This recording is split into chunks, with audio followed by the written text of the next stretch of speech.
Hello, history nerds and historians.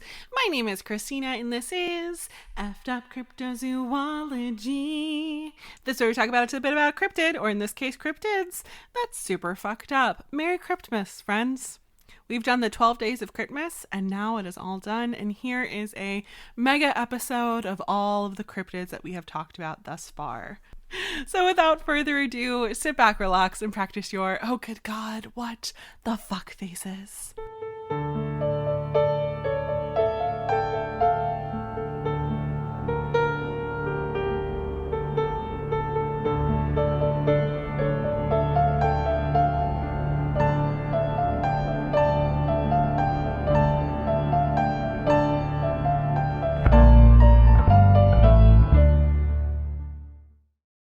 So the term Bigfoot describes any unknown hairy hominid in the world.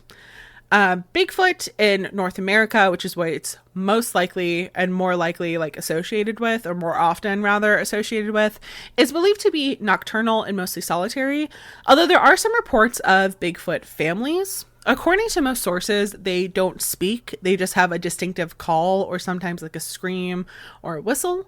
They are stocky and tall, anywhere from 6 to 9 feet, with a barrel torso, a small pointy head with no forehead or neck, with a heavy brow ridge and shaggy reddish brown hair all over their body. Unlike humans, there isn't a difference between the hair on their head or their body, and the eponymous foot is big. Obviously. So the first news reports that have this foot as evidence say that it is 16 inches long and 7 inches wide. And there are some stories of Bigfoot kidnapping people, especially young women. The Bigfoot stories are more often associated with North America. Like I said, one source I read said specifically the Pacific Northwest, but when I was in Albuquerque, I bought quite a few Sasquatch-related items and was told that there were Sasquatch stories in the mountains. And when I was in Maine, coming back from Canada, I bought the cutest freaking Sasquatch stuffed animal at a gas station convenience store. And there is a Florida Bigfoot that I will talk about, and also an Ohio Bigfoot. There's Bigfoot all over the country, big feet all over the country, and even up into Canada, there's a lot of Bigfoot related stories as well. There are also countless indigenous stories about creatures that are described like the Bigfoot. The Bigfoot can be found all around the world. The North American Bigfoot, or Sasquatch, is a continent-wide phenomenon. Although there are some biologists or cryptozoologists that state that Bigfoot are real and are actually just creatures or species that were thought to have been extinct. So there are some people like Grover Krantz, who was an anthropologist from Washington State University, who said that they are the species Gigantopithecus blacki.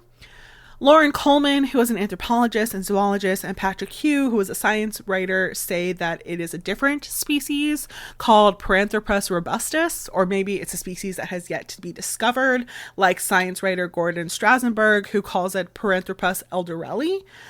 But for all intents and purposes, let's just call it Sasquatch or Bigfoot and talk a little bit about how those names came about. There are actually quite an interesting etymologies behind the terms Bigfoot and Sasquatch.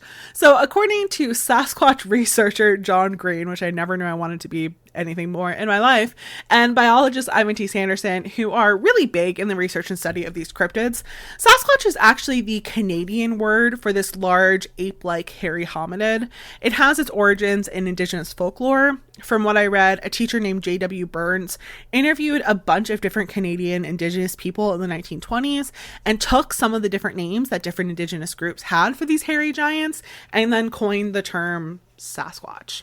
So some of the sources I found that were written by indigenous people basically say that there is such a fascination with Bigfoot that any creature from indigenous folklore or mythology that is even slightly Bigfoot-like is a Bigfoot, which just is not the case. The thing about indigenous stories is that a lot of times they're oral and not much is actually written about them. Here is a pretty long list though of some that I found. So I'm going to say the name that this creature is called by these indigenous groups, the main indigenous group that I saw associated with it, although there are sometimes multiple tribes that will have the same name for the same Bigfoot type creature, and then the modern name of the area where these groups are found. I'm going to say for my American listeners and also my Canadian listeners, we live on colonized land, and these are the colonized names for the land that we live on. And I would just like to take a moment to give a land acknowledgement that these lands do belong to the Indigenous people. The land that I am standing on in Salem, Massachusetts, belonged to the Namkeg people. So I'm also going to say as well, like, I am not someone who is good at pronouncing English words. So don't judge me for how I pronounce these words. I'm doing my best. Okay. So there is the Bawis of the Tsimshian people in the Pacific Northwest. There's the Box from the Bella Coola people in what is now central British Columbia. The Chiatanka of the Sioux people of what is now the Western United States. The Chaunito of the Wenatchee people in what is now Washington State. The Harriman of the Yokuts people. The Kohenije of the Maidu people, the Matakagmi of the Modoc people, and the Oma of the Hupa people, all from what is now Northern California. The Larian from the Dogrid people in what is now Northwest Canada. The Lofa of the Chickasaw people of what is now the Southeast United States around Northern Mississippi. The Maximista of the Cheyenne people of what is now Montana. The Nain of the Gwich'in people in what is now Northern Canada and Alaska. The Nakani of the Dene people of what is now Northern Canada. The Nat'ina of the Tanaina people of what is now Southern Alaska. The Nik and Laina of the Koyukon people of what is now Alaska. The Shampi of the Choctaw people of what is now Alabama and Mississippi, who were forcefully moved to Oklahoma in the 1830s in a forced migration and relocation that is often referred to historically as the Trail of Tears. So you sometimes will find the Shampi mythology up in Oklahoma as well. The Siatko of the Chehalis people of what is now Washington State, the Skookum of the Chinook people of the Pacific Northwest, the Stiyihama of the Yakima people of what is now Washington State, the Woodsmen of the Athabascan people of what is now Alaska, the Sulkalu of the Cherokee people in what is now North Carolina, the Yahoo of the Shawnee people of what is now Kentucky, the Stonemen of the Iroquois people of what is now New York and Pennsylvania, and there are honestly a ton more. As I was looking through some of these websites, I did find a book that is about 150 pages that breaks all of these down, called Bigfoot/Sasquatch Resurgence of Native American Indian Legends by Leon Pfaffer. That is actually available on Kindle Unlimited, and there are a bunch of other books on this topic as well. If you're interested in learning more about this topic from an Indigenous lens, which I always kind of recommend doing because it's always kind of good to know where things come from. But I have to say, the Indigenous story that I saw mentioned the most was probably the Oma from the Hupa people. That's probably because in 1994, there was a documentary made by A&E called Fittingly Bigfoot, where Jimmy Jackson, who was a Hupa elder, was interviewed and told the story of what he called the boss of the mountain, or just the boss. He said that this is what his grandmother called this reclusive creature that lived in the mountains. The Hupa people had moved more towards the Klamath Mountains when the first colonizers came to Northern California to kind of avoid the settlers. But at one point, some of the Hupa people went back to take their land back, and one person said it was because the Oma told them to. One Hupa elder who was interviewed in the 1950s described the Oma as big, maybe 7-8 feet tall, big chest, big arms, big feet, all covered with hair, not fur, smelled really bad, dark face, big teeth, whistled, howled, high-pitched howls. In 2008, a book called The Hupa Project, Bigfoot Encounters in California, was published by David Paulides that includes eyewitness encounters and descriptions by the Hupa people, as well as advice to not turn your back on the Oma, but to talk softly if you encounter one and back away slowly. So the interesting thing, and probably why I kept seeing the Oma popping up so much in doing my research on the Sasquatch, is because this is the same area and probably the same creature that created the tracks that a man named Jerry Crew walked into the Humboldt Times office with in 1958 that led to the creation of the name that we all know these creatures by now, Bigfoot. So, Jerry Crews walks into a newspaper office holding a plaster cast of this big footprint. He said that he had found these tracks in the mud in Bluff Creek Valley, which I think is a funny place to find it, Bluff, like whatever, you got it, you're smart people. Bluff Creek actually exists. It's in the Six Rivers National Forest. I just think it's funny that that's where it was found. Anyway, so he comes in with this giant plaster cast that is as long as his upper torso. And on October 5th, 1958, the first article is published on it. I couldn't find the original article because it's all behind paywalls, but I did find the October 7th article reprint in the Daily Sun titled Huge Human-Like Footprints Puzzle Lumbermen in North. And it's actually a really interesting article, so I'm going to read it to you. Mr. Bigfoot, abroad in the tall timber of the Klamath River, 50 miles northeast of Eureka, is leaving huge human-like footprints along a 30-mile stretch of Bluff Creek. Loggers and hunters have been reporting the big footprints for several weeks. Saturday, a bulldozer operator named Jerry Cruz, who works for the Granite Lumber Company, came to town with a plaster cast of one. It measures 16 inches long and 7 inches wide. It had 5 stubby toes, and Cruz said the creature's weight sank the print 2 inches into the soil, where his own foot left half an inch impression.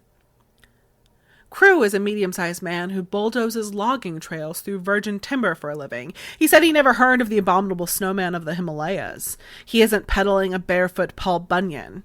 I don't know what this thing is, he says. Nobody does. He adds that a Reading taxidermist, Robert Titmus, has seen the tracks too and says they were not made by any animal that he's ever heard of. It can't be a bear, says Crew. No claw marks. He says he followed one trail for 3/4 of a mile. Titmus measured the stride, found it averaged 50 inches at a walk, and lengthened up to 10 feet when the creature apparently was chasing a deer.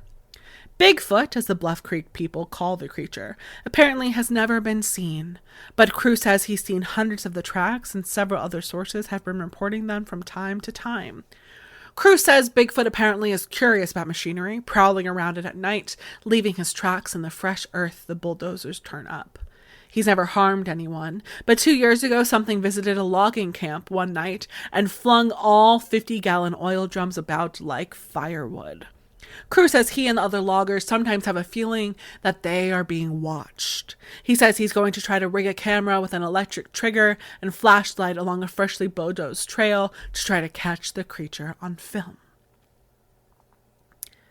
So, interesting story that doesn't honestly really give us much proof, but after this article is published, one reporter named Betty Allen went to some of the indigenous people who were from the area, including the Hoopa, to ask them if they knew anything more about the Bigfoot, and one of the Hoopa people that she interviewed said, quote, "Good Lord, have the white man finally got around to that?" But Jerry Crew wasn't the only person who came forward around this time with a Bigfoot story.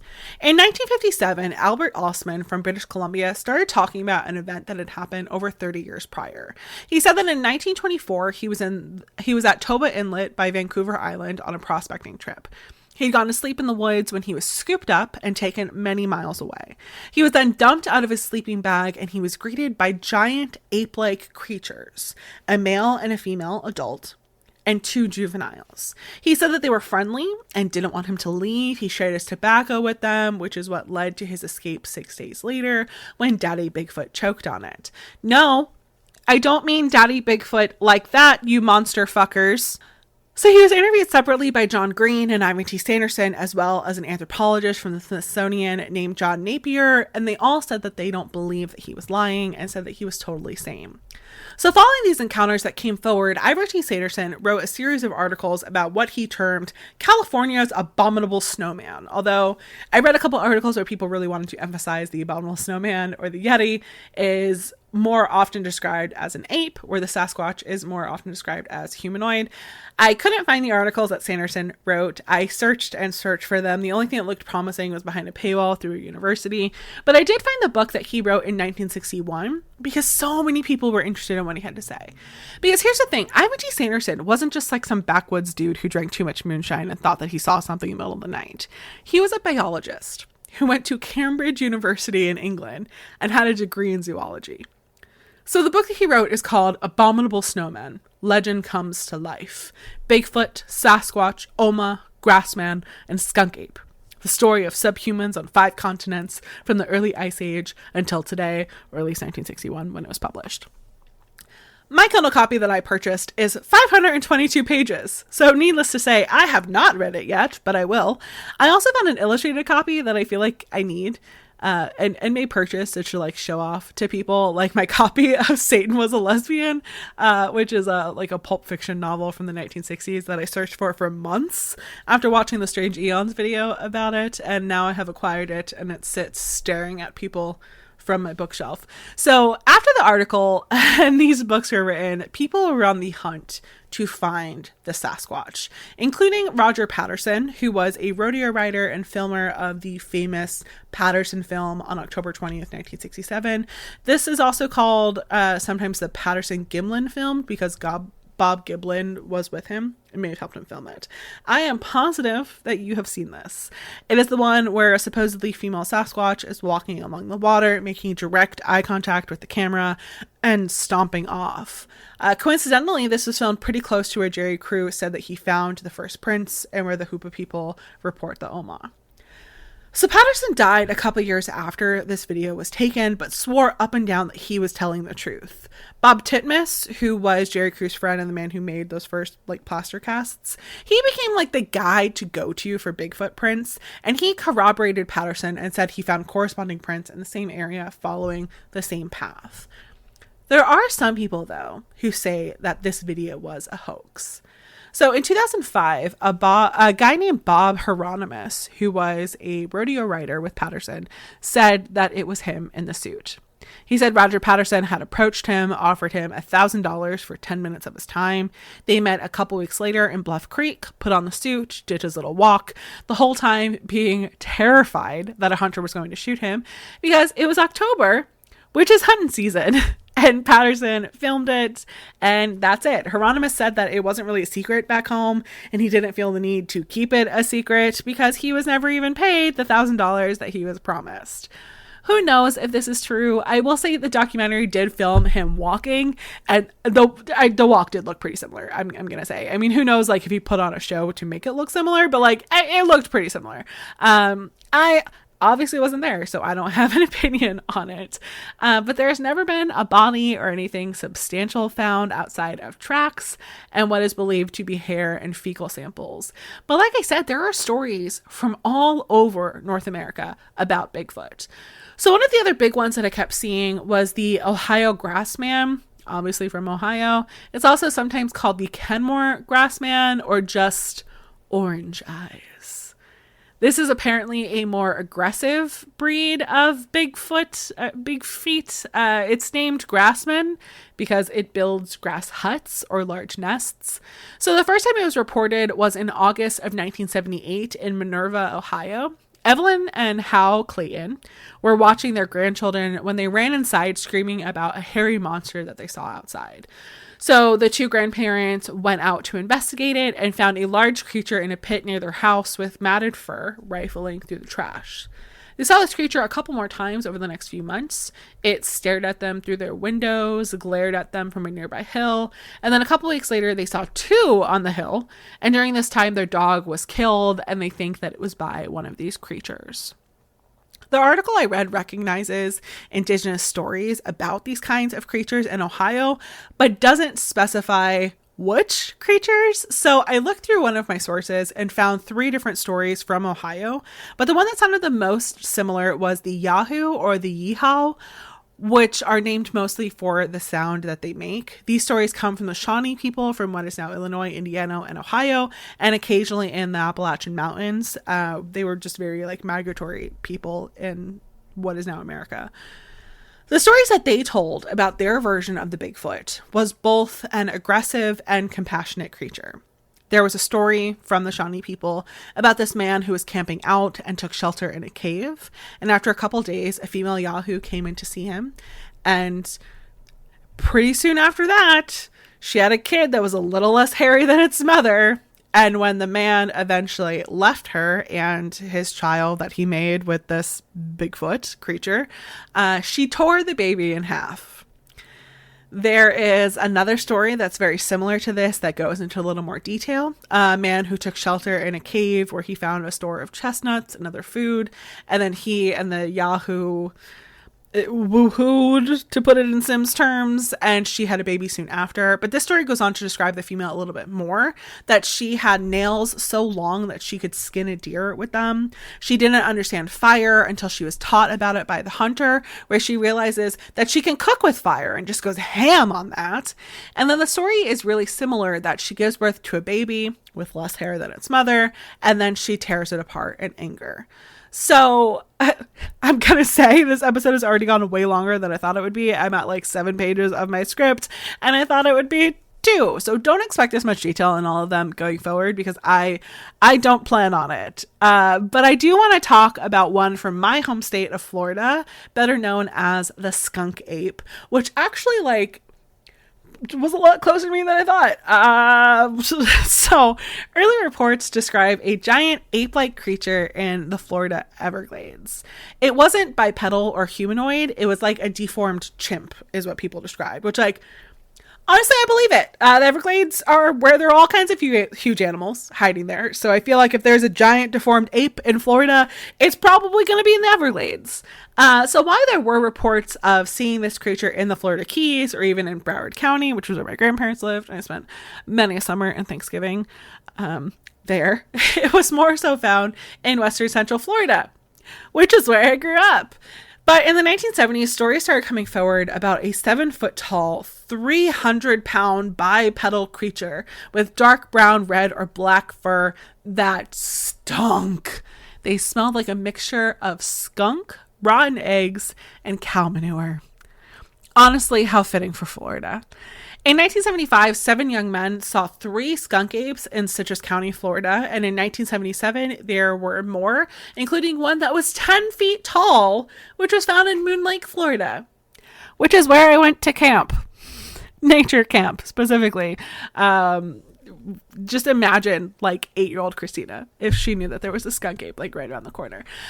So the more recent large report of a skunk ape was in 1997 in Chupacabra, which is in southwest Florida in the Everglades and right next to a conservation area. So a group of foreign tourists were riding through Chupacabra when they saw a large ape-like animal by the swamp. Around the same time, the fire chief, Vince Doer, said that he saw something similar, but was convinced that it was just a prank of a guy that was wearing a suit. He said if he was convinced that it was at all real, he would have hunted it down, beat it to death, and sell it to the National Enquirer. And if that ain't Florida, I don't know what is. But again, it was described as ape-like in South Florida. So maybe there are 2 different kinds of creatures. The skunk ape of South Florida that is actually some sort of deformed ape. And then the skunk ape of Central Florida that is actually like a Bigfoot type creature. I again went to the indigenous stories and read all about the Chupacabra of the Seminole people who lived in what is now Florida. So the Chupacabra means tall, hairy man. The Seminole people were taught that these creatures were always there and needed to be respected. They described a creature that was intelligent and almost human-like, but very smelly, leading to people who were not indigenous calling them skunk apes. There's only one story that is kind of interesting, and I don't know what to make of it. It says that it used to break large branches from trees where Seminole women who gave birth to stillborn children would bury their babies.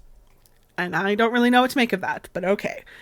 And this is where I was planning on ending this episode. In my script, I wrote my conclusion after this, but I found 2 honorable mentions when I was researching that I just can't not talk about. I didn't want to do individual episodes for them because there's not a lot written about them, but these 2 they're like big feet, but also not big feet. They're similar, but I can't 100% consider it a Bigfoot. So the first we're going to talk about is the sheep squatch, also sometimes called the white thing from West Virginia. It's described as about the size of a bear with white woolly fur. It has a pointed head and saber teeth and a small set of horns on its head, similar to those found on a goat. Its feet are similar to raccoons, but much larger, and their tail is like that of an opossum, long and hairless, and it apparently smells kind of like sulfur. So in the 1990s, it was seen 3 different times in Boone County, West Virginia. The first time it was seen was in 1994, when a former Navy SEAL saw it in the forest, first drinking water from a creek, and then kind of just wandering around. And a couple months later, the same creature was seen by 2 children in Boone County, although they reported it as walking on its hind legs like Bigfoot. or maybe just a bear. The next year, it was seen again by a couple in a car who reported seeing it in a ditch on the side of the road in Boone County. They pulled over onto the shoulder to see it better, and then it jumped out of the ditch and began attacking the car. So they took off as fast as they could, and when people went to investigate the area, they didn't find anything, but large gashes in the car served as evidence for the couple. Everything was kind of quiet for the next few years until 1999, when some campers reported hearing an animal sniffing around their campsite like a bear. But when they saw what it was the sheep squatch, and it chased them down. They exit stage left, pursued by a sheep squatch. When they came back the next morning, they said that it looked like someone had tilled the soil. And it was all quiet on the sheep squatch hunt until 6 campers of unknown identity were in Folks Run, Virginia in 2015 and saw a white creature on a hill. They sat there watching them for a few moments before it rose up on its hind legs, reaching 9 feet tall. It then ran down the hill, crossed the water, and tried to attack them when it heard a loud, gut-based screech from about 2 miles away. The sheep squatch apparently then froze, whimpered, and ran off in the opposite direction of the noise. So the Cherokee people from the area have a creature in their mythology that is a large white dog creature that I saw some articles referencing, but it doesn't sound the same. In my opinion, I think the one in the 90s sounds to me like a bear with some kind of deformity, or maybe it was like albino or something like that. The one in 2015, I don't have a story for it, but I do want to also say I don't fully believe it. Now, the other honorable mention is the Bat Squatch. It's April 1994 in Washington State, and an 18-year-old named Brian Canfield was driving around the base of Mount Rainier when his truck broke down. Before he even stepped foot out of the car, a giant thing landed in front of him. This thing had broad shoulders, yellow eyes, a mouthful of sharp teeth, and tufted ears. It had clawed feet, a wolf-like face, and was covered in what he said looked like blue fur. It was 9 feet tall and had wings as wide as the 2-laned road. They stared at each other for a moment before this creature beat its giant wings so hard that it shook his car, and then it took off. As soon as the beast left, the car could work again, and he raced home. He told his parents about this creature that he called the Bat Squatch, and their parents armed themselves and raced back to the spot, but they didn't find anything. But the story was picked up, and honestly, like, the rest is history. There was another sighting in that area in 2011 of something that was called the Bat Squatch, but it was described smaller and gray with smooth skin. But sightings of the Bat Squatch have occurred all over the country. Bat Squatch apparently flew from Washington State to California, Texas, Missouri, Pennsylvania, Illinois, and Wisconsin, but nothing concrete has been found. Whole mythology was created around it based on that first and potentially only, like, quote-unquote real sighting that the creature lived in Mount St. Helens, but when it erupted, it relocated to Mount Rainier. Apparently, there are some stories as well that the eruption killed off most of the Bigfoot big feet.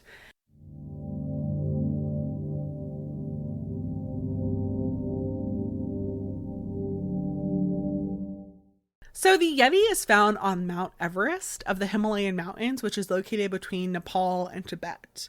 The term Yeti comes from the Sherpa people who live there. They call this creature Yeti, which basically means that thing. And just like the term Bigfoot, this is kind of an umbrella term that multiple different stories are all described kind of a little different. So it seems like there are sort of like 3 main species of the Yeti. There's the Mete, that zoologist Edward Cronin described as ape-like and stocky and oddly human. He said it was about 5.5 feet tall, covered in short, coarse hair that ranges from red to black. It has a robust conical head with no fangs in its wide mouth and long arms that are almost to its knees. This is sometimes referred to as the classic Yeti that most people associate with the word, but it is like red or black fur, not white, as you see in most depictions of the Yeti. They're said to be relatively peaceful and just live in the forests. It sounds really familiar to the Bigfoot stories that we've already discussed. The second one is the Zute, which is described as a quadruped that can walk on its hind legs at times. So it's kind of like a really big bear. And some people think that if a creature like this exists, it's probably just a bear that hasn't really been discovered yet because of where it lives, especially when stories generally consist of it raiding livestock, specifically yaks, and leaving behind clawed prints. These are sometimes also called the big yetis, with some reports saying that they can be over 10 feet tall when they're fully standing.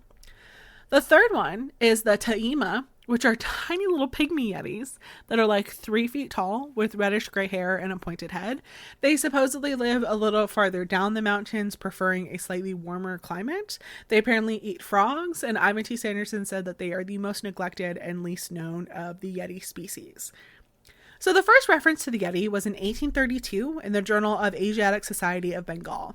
It talks about stories from the indigenous hunters in northern Nepal that described a large creature, kind of like an orangutan, which aren't known to be in that area. Almost 100 years later, in 1921, Lieutenant Colonel C.K. Howard Bury was on an Everest expedition where they found large, weird footprints that were like 3 times the size of normal human footprints. And the Sherpa men who were guiding him told him that it was the Mate, which this source says that it actually translates to man-like thing that is not a man. But when they wrote about it, they called it the Abominable Snowman, which is how the name started. But Howard Bury said that he didn't believe it was some kind of creature. He thought it was just a large gray wolf that made some like double tracks in the snow as it was walking. A couple years later, in 1925, N.A. Tambazi, who was a photographer, was climbing Mount Everest and was at 15,000 feet when he said he saw a naked figure, just like a human being, walking along in the snow. Its print was smaller than a man's, but only 6 or 7 inches long and about 4 inches wide. The source I was reading cites stories going into the 90s of sightings. There was an American mountain climber named Craig Kolonica who was coming back down Mount Everest when he saw 2 what he called yetis walking together. He said that they had shiny black fur with long arms and large hands, and when he was telling people about it, he was sure that it wasn't human or gorilla or bear or goat or deer. It was something else. And the man who probably had the most reported sightings was Reynold Messner, an Italian mountain climber, who said that in the 1980s and 90s, he had 4 encounters, one of them so close that he could reach out and touch the Yeti. He described them like bears that could walk on 2 feet. I find it interesting that the Yeti and Abominable Snowman are always depicted as white in color when everyone who has actually reported seeing one says that they are dark in color, but hey, that's the media for you. So we see different stories that corroborate all 3 of these creatures that are reported by the indigenous people who live in the Himalayan mountains, but there's never really been concrete evidence on the reality of this cryptid, or it seems potentially cryptids.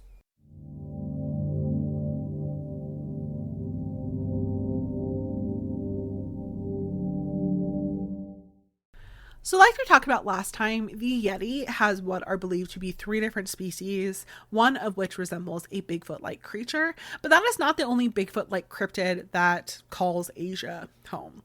So the first one that I came across was the Yeren, which basically translates to wild man in Chinese. It's found in folklore from central and southern China. It's said to be bipedal, over 6 feet tall, with reddish brown hair. It has big footprints that are 14 to 16 inches in length. But just like the skunk ape that we talked about, there seems to be 2 different kinds of sightings and stories. One that is humanoid and one that is more ape-like. The one that's ape-like is said to go on all 4s with longer reddish hair, and some people think that it is a species of ape, like a mainland orangutan, that has yet to be discovered. Sightings of these date back to 300 BCE. They were typically described as quite aggressive and strong, and were really only seen when they descended from the mountains to raid villages and kidnap women.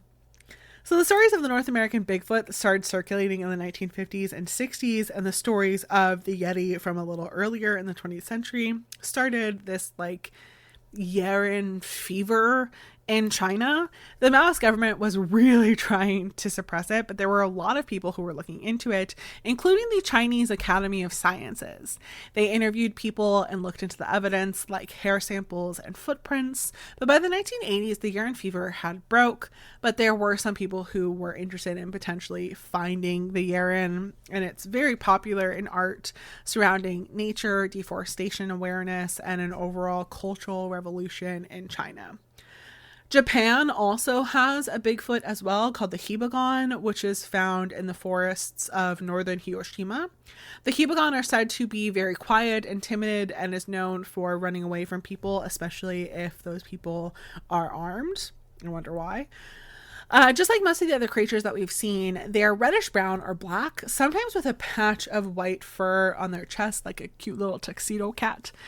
It's said to smell awful, like a rotting dead body. Its face is more triangular and covered in bristly hair, and it has intelligent eyes.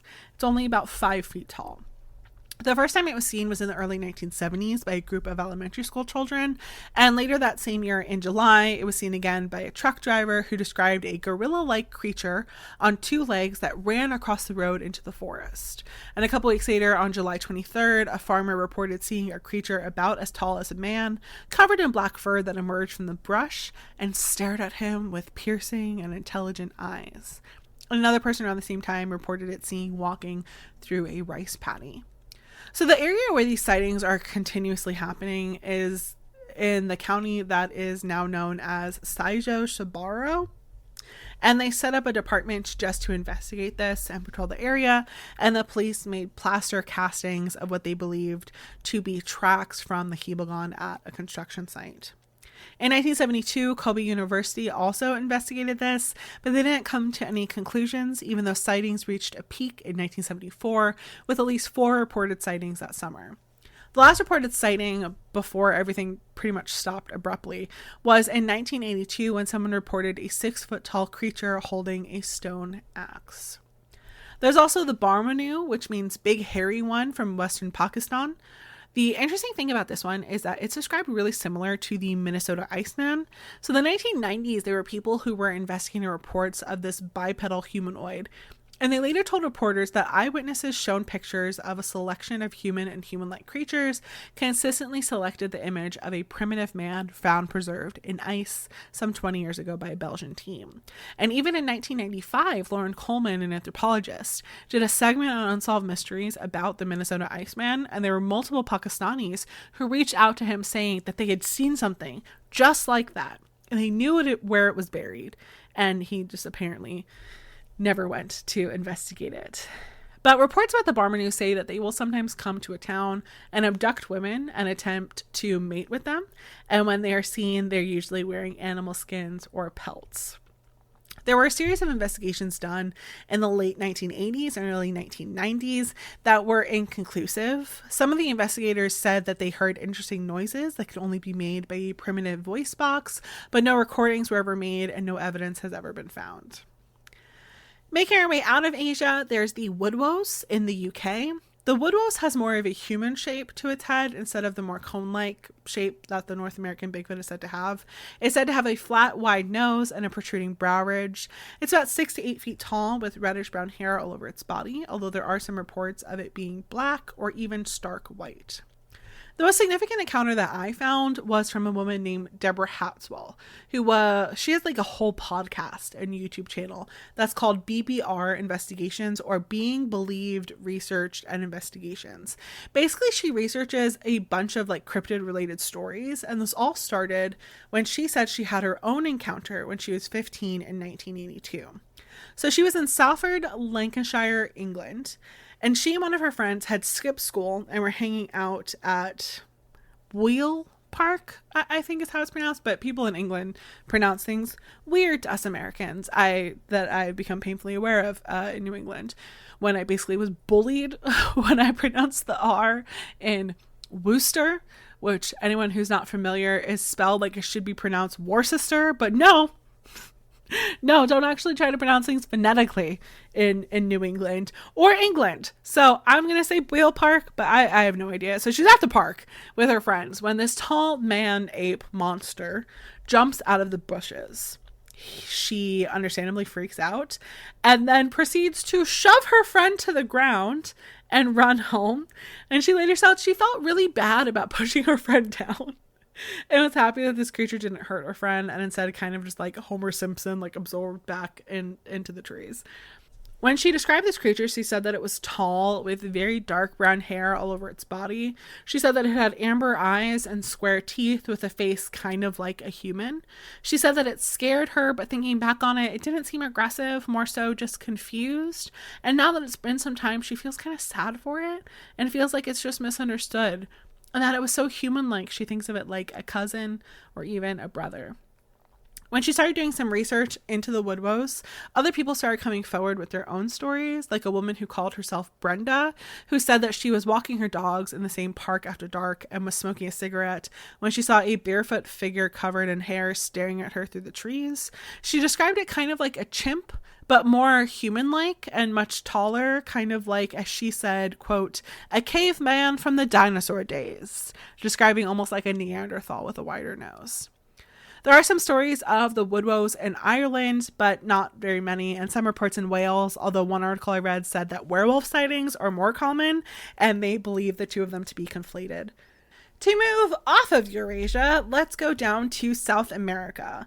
So when I googled South American Bigfoot, a cryptid called the Mapinguari came up as a result, but when I looked into it a little bit more, it's more of like a giant sloth rather than a bipedal humanoid or even an ape-like creature. So I did a little bit more digging, and I did find an article about a South American Bigfoot that some of the indigenous people called various names like Sisamito, Itacayo, Sucara, Maracoxi, Bisho, and Huma.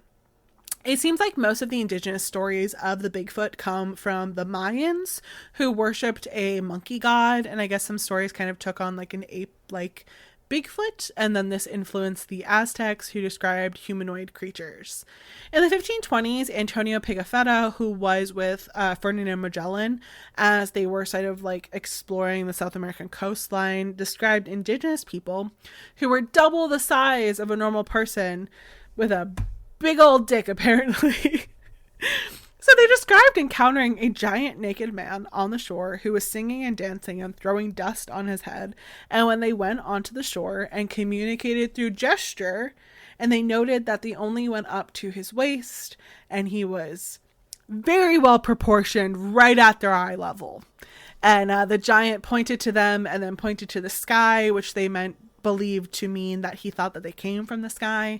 In the 1570s and 1590s, there were more reports of giants in the area, and then there was an additional report in the 1760s.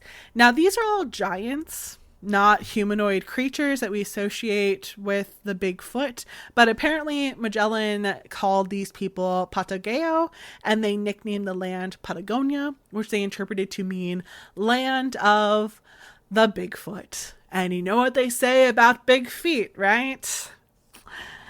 Big socks. Heading into Africa, specifically South Africa, we have the water bobojan, also called the fudu.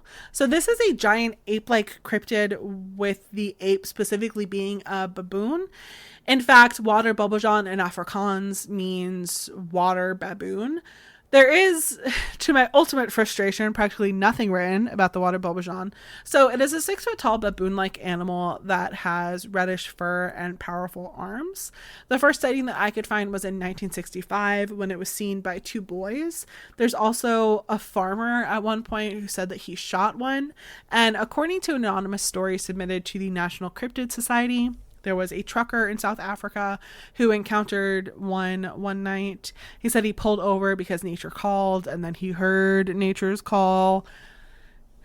I feel like I'm starting to get unhinged. So anyway, he hears a noise and a rustle in the grass, and he rushes back to his truck when something at least 7 feet tall slams into the side of his vehicle, and he said all he saw was black fur and white eyes.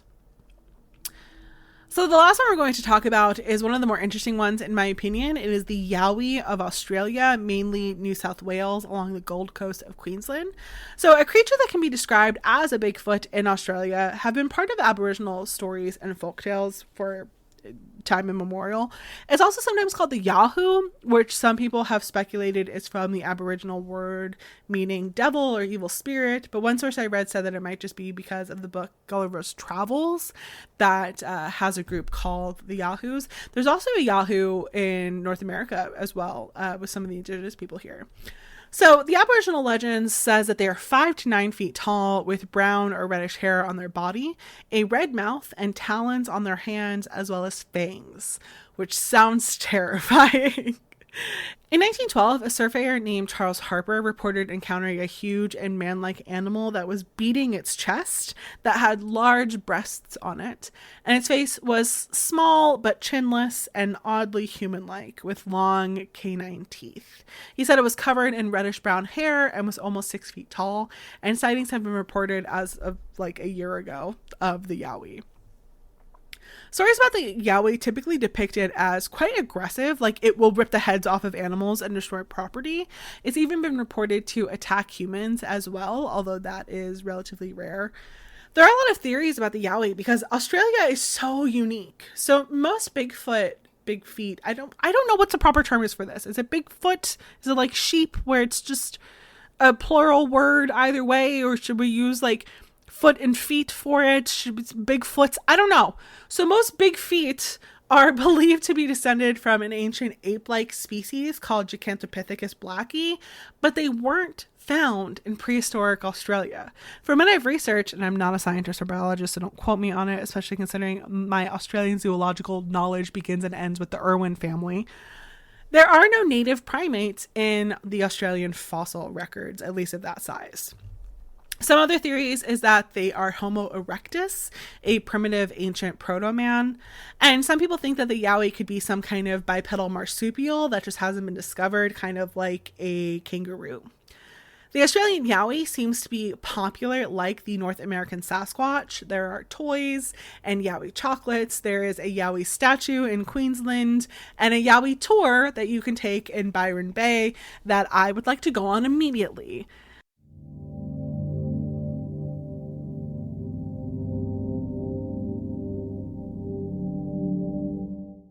So we're going to start with the Chupacabra, which is one of kind of like the newer cryptids. It's actually younger than me, but to be fair, like everything is younger than me because I'm actually a 6,000-year-old witch. Like, you think that I research these things that I talk about? Who has the time and who has such little to do with their life that they would spend hours upon hours researching historical things that nobody even thinks about, and like cryptids and mythology and stuff? Like who in their right mind would spend all of their time, all of their spare free time, instead of, binging the newest TV show and hanging out with friends and having a social life? Who would have the time for these things? No, darlings, I was there, and I'm just telling you my memories because I have a very good memory on top of being there, and as a 6,000-year-old witch, I just like emerge every few hundred years to cause chaos before I then just retreat back into the ether and remain.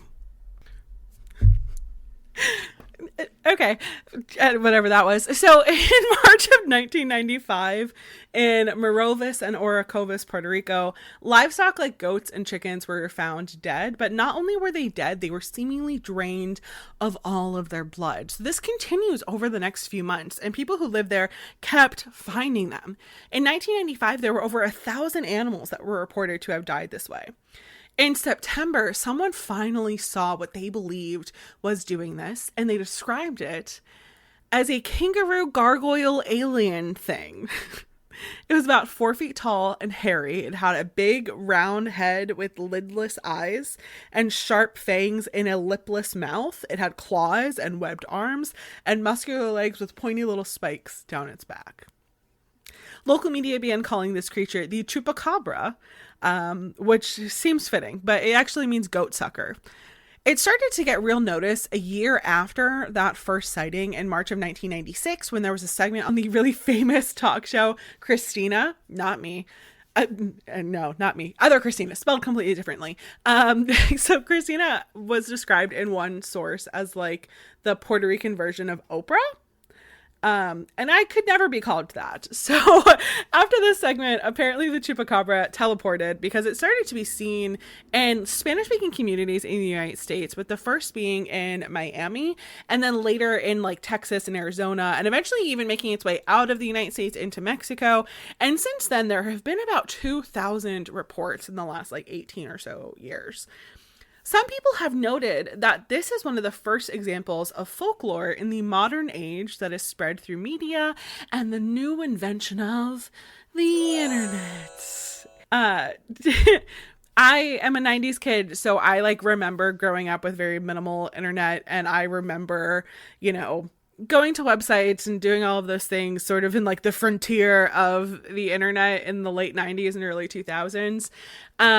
So I just, to think that this is like one of like the first things that were sort of circulated around the internet, even before like creepypastas and all of that, you know, because like creepypastas like Slender Man and Jeff the Killer and all of that, like that almost becomes like internet folklore in a way, with how it circulated and how the stories spread. So it's really interesting to hear that it didn't start with like Reddit and creepypasta and stuff like that. It started with the Chupacabra, which actually had like legitimate reports throughout at least some of the area, at least at the beginning. So multiple websites in the late 90s and early 2000s began sprouting up about the Chupacabra, including one from Princeton University, which was probably the first website about it, and it's still up today, and boy, does it still look like the first website about it. I found it and was just like smacked with the like 90s internet nostalgia. Like I could hear like connecting to the internet in the background, and I just wanted to like immediately log into an AIM chat room and play some Slingo. And I'm gonna like totally break the fourth wall for a second and say like I actually found a Slingo app after doing that. Like I paused writing my script and like found a Slingo app and downloaded it and doom played it for like 2 hours. And it was great. I have no regrets. Anyway, I opened my laptop back up and the site was still up, and I'm going to say it's probably like the best website I've ever seen in my life.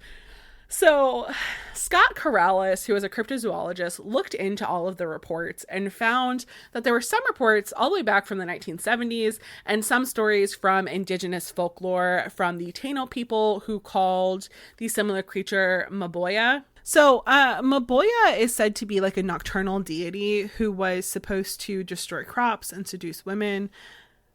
It said that they could send hurricanes, and they were seen as like a great sky serpent. So I don't really think that that's what it is. Some of these sources that I find are often like really kind of all over the place.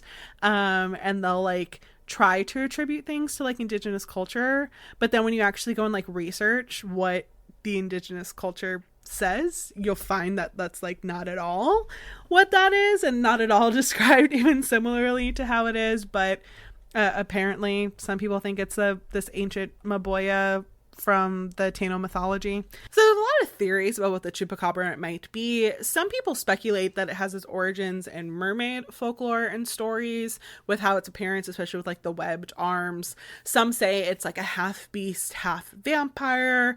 Some people say that it isn't from this world at all, and it's actually an alien. My favorite quote on that comes from the Princeton website that says, quote, "I, for one, think that the truth may lie in the UFO area. My theory being that the Chupacabra is actually the pet panther, which hops like a kangaroo of some irresponsible aliens who let it wander around like obnoxious relatives who let their children rampage through the house." I will say that in Hood County, Texas in 2010, animal control killed what they said was a Chupacabra. An autopsy was done by Texas A&M University, and the scientists determined that it was actually a coyote dog hybrid with extreme mange and parasites. So that one might be kind of explained, but what isn't explained is the second one we're going to talk about, the Dover Demon. It was a dark and stormy night in Dover, Massachusetts. Actually, I don't think it was dark and stormy, but that does set the ambiance, does it? Anyway, April 21st, 1977, where it may have been dark and stormy, but probably not, in Dover, Massachusetts, which is about an hour south from Salem, Massachusetts, which is where I live, for any of you who don't know. Three teenagers were driving down Farm Street when they saw a weird creature running along the top of the stone fence outside of a random empty field. The driver, named William Bartlett, said that it was 3 to 4 feet tall and bright peach with a texture like wet sandpaper.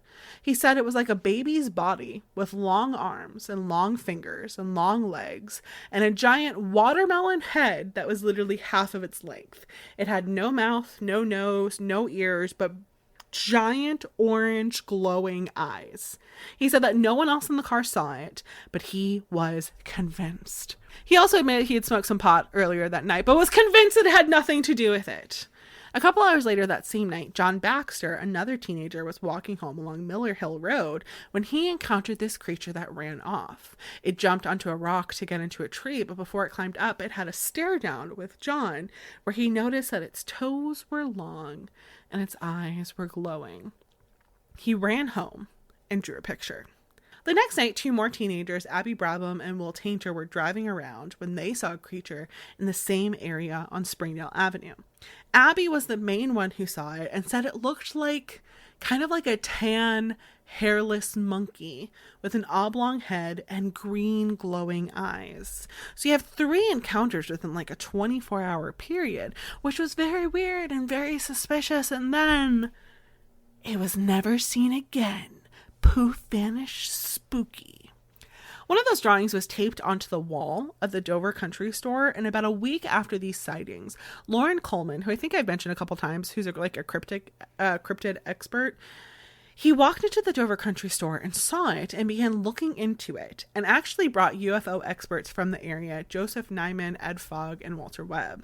And they really did their due diligence. They re-interviewed everybody and got character witnesses about the witnesses to make sure that they were reliable. They talked to police. They talked to the press. They reenacted everything. They circulated the drawing to see if anyone else also saw what Coleman called the Dover Demon, and they came up empty.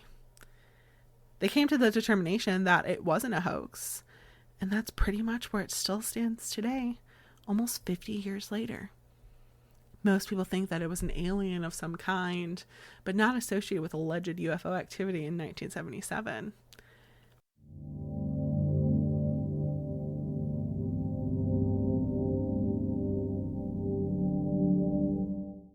So the Dingonek had its first reported sighting in 1907 in East Africa around Kenya. Although there was one admittedly unreliable source that said West Africa. Again, if you peep my sources, cryptids are mostly hearsay and oral traditions. Finding reliable sources for these lesser known ones that I'm also trying to highlight can be incredibly difficult. During this time, there was a lot of European explorers that were venturing into Africa to mostly like poach and steal cultural artifacts and grave rob. So this first sighting in 1907 was by John Alfred Jordan, who was a big game hunter and ivory poacher who had gotten into a lot of trouble multiple times for this poaching and ivory hunting, who said that he saw a long-fanged aquatic animal with plated scales. He was on a safari a couple years later with a man named Edgar Beecher Bronson, who described Jordan's encounter in more detail in his 1910 book called Enclosed Territory. He called it the jungle walrus. He said that the African men that were traveling with Jordan ran over to him and were just like frightened out of their mind and said that they saw this creature. And Jordan said that he wouldn't believe it until he saw it for himself. And so he went and he like trekked to the area where they said that they saw it. And then he saw it for himself. He said it was floating in the water, 14 or 15 feet long, with, quote, a head as big as a lioness, but shaped and marked like a leopard, 2 long white fangs sticking down straight out of its upper jaw, back broad as a hippo, scaled like an armadillo, but colored and marked like a leopard, and a broad fin tail. He also describes the tracks it left in the mud as wide, the diameter of a hippo, but clawed like a reptile. He goes on to say that they shot it with a .303 caliber rifle and only angered it. And that upset Bronson because he feels that he could easily get like 5,000 to 10,000 quid if they were able to kill it and catch it, which is about 500,000 to £1 million, or 610,000 to $1.2 million today. Jordan and his men continued to look for it over the next couple days, but never saw it again or even found its tracks again. Bronson was intrigued by this, probably because of the price tag that he associated with it, and he started interviewing people, including a man named James Martin, who he described as a, quote, ex-collector, who told him that he was in Uganda, the next country over from Kenya, in the Lake Victoria area, where there was a giant water serpent or reptile that was worshipped by the natives, because apparently when it's seen, prosperity follows. Someone else he spoke to said that they called this creature the Laquata, but the Laquata is actually a river monster, so that doesn't sound like this at all. Again, kind of like I mentioned in the last episode, a lot of times these stories will try to like link it to indigenous stories, but then they don't actually like look into the indigenous stories and fact check it. As much fact checking as you can do with these kinds of things, and just like come up empty.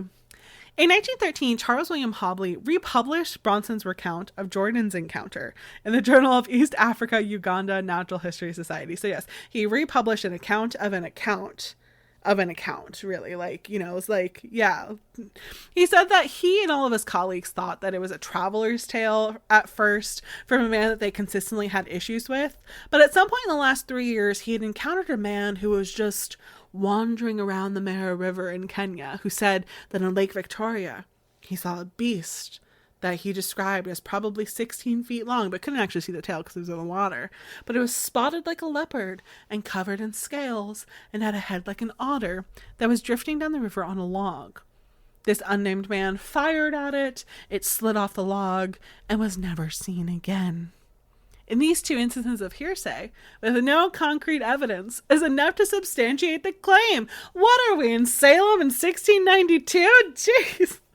In 1918, John Alfred Jordan wrote an article about his experience and said that his evidence for the Dingonek was positive and believable, and it was probably descended from some sort of prehistoric creature that just hadn't been discovered yet, in what can only be interpreted as racism, basically saying that because the people who he considers civilized are still discovering the continent, therefore they haven't discovered this animal, because, you know, there hasn't been like civilizations in Africa for hundreds of thousands of years, and all humans aren't from what is now Africa. No.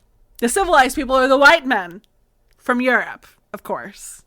So he finished his little article by saying that there's never been any actual evidence outside of what he saw, but like, trust me, bro, it totally exists. So if you ever find yourself around Kenya or Lake Victoria, keep an eye out for the Dingonek.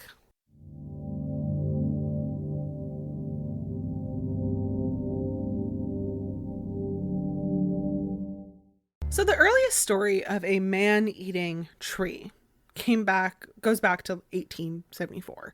An article was published in the New York World about the man-eating tree of Madagascar. This article circulated around the world, and in October of that year, the South Australian Register picked up the story and told the story of a sacrifice of a young woman to the tree by the Makoto people.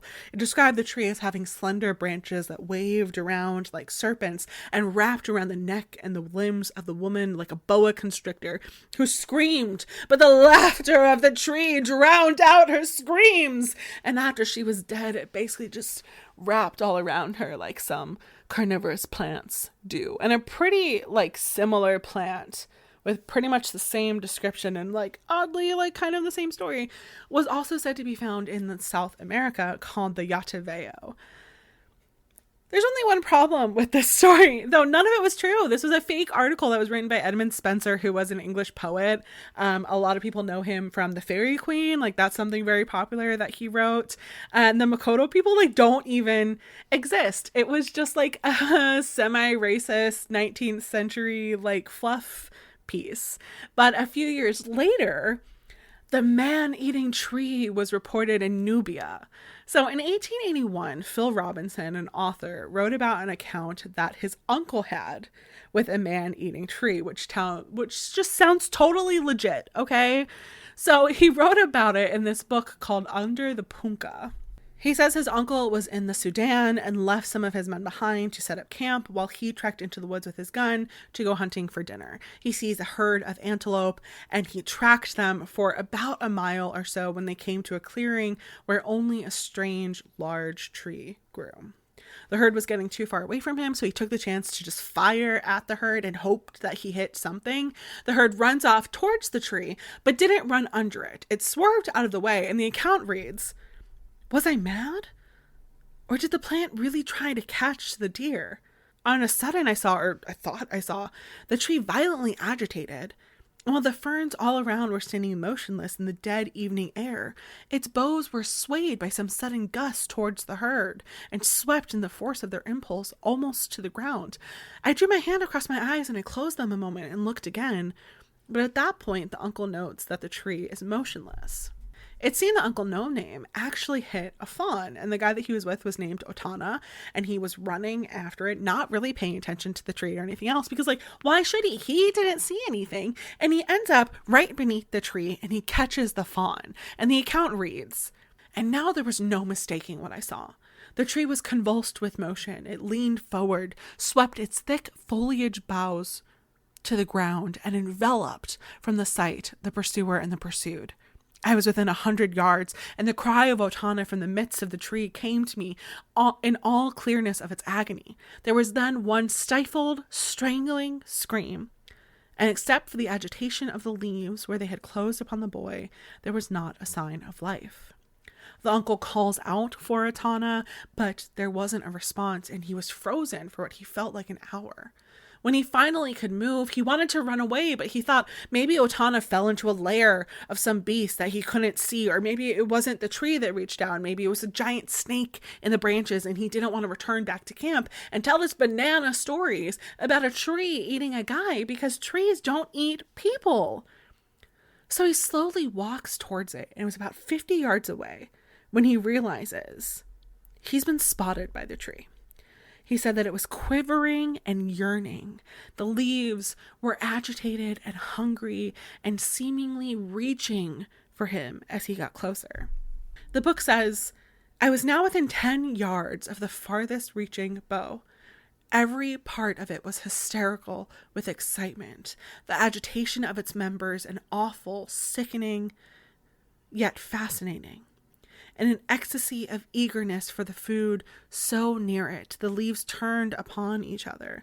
Two meeting would suck together face to face with a force that compressed their joint thickness in half, thinning the two leaves into one, and now grappling in a volute like a double shell, writhing to some green worm, and at last, faint with the violence of the paroxysm, would slowly separate, falling apart as leeches gorged dropped off the limbs, and sticky dew glistened in the dimples, welled over and trickled down the leaf. The sound of it dripping from leaf to leaf made it seem as if the tree was muttering to itself. The beautiful golden fruit, as they swung here and there, were clutched now by one leaf and then another, held for a moment close and folded from the sight, and then as suddenly released. Here a large leaf, vampire-like, had sucked out the juices of a smaller one. It hung limp and bloodless, like a carcass of which the weasel has tired. He said he watched the struggle and couldn't believe that this tree seemed to be alive, and it reached towards him, but he was just out of the tree's reach. And when the tree realized it couldn't get to him, it flailed about in the agony of frantic desire. It was flinging its dew at the uncle, and then it appeared to be trying to tear its roots out of the blood-stained ground in order to chase him, and he just fired his gun at it.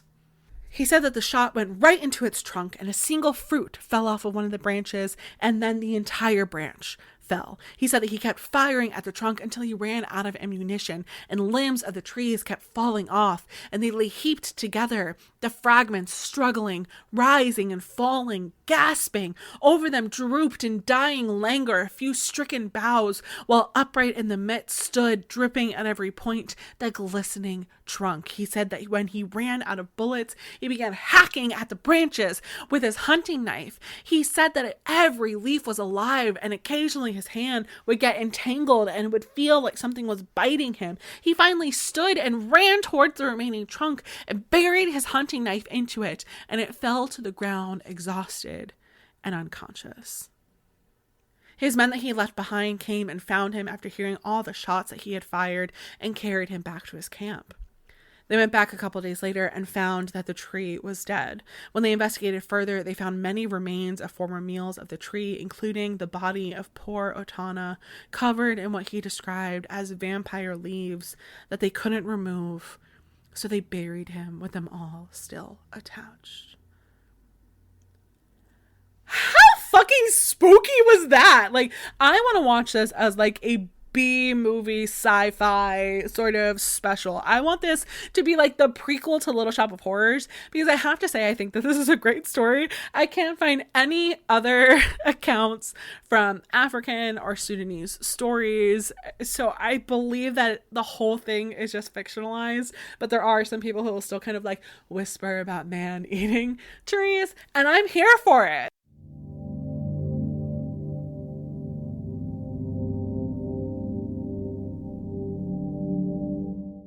It was November 15th, 1966. Roger and Linda Scarberry and Steve and Mary Mallett, teenagers, were driving around as so many of these stories begin. They were driving on the dirt roads of what is called the TNT area of Point Pleasant, West Virginia. This was called the TNT area because during World War II, munitions were stored there, and later chemical waste was dumped there. So these kids are driving around, they're doing their thing, when they notice these glowing red circles outside of an old power plant. And then the rest of this creature sort of emerges, and they realize that it was eyes that they were seeing. This creature is 6 or 7 feet tall, very muscular, almost human-like, if it wasn't for the giant bat-like wings. According to one source, it looked like its wings were caught and it freed it with large, man-like hands before quickly running into the building. The 4 kids speed off like a bat out of hell, but the creature comes back out of the building, rises into the air without even beating its wings, and begins chasing them, all the while making a weird, high-pitched squeaking noise. The car is going over 100 miles an hour, and the creature is keeping up with them with seemingly no effort.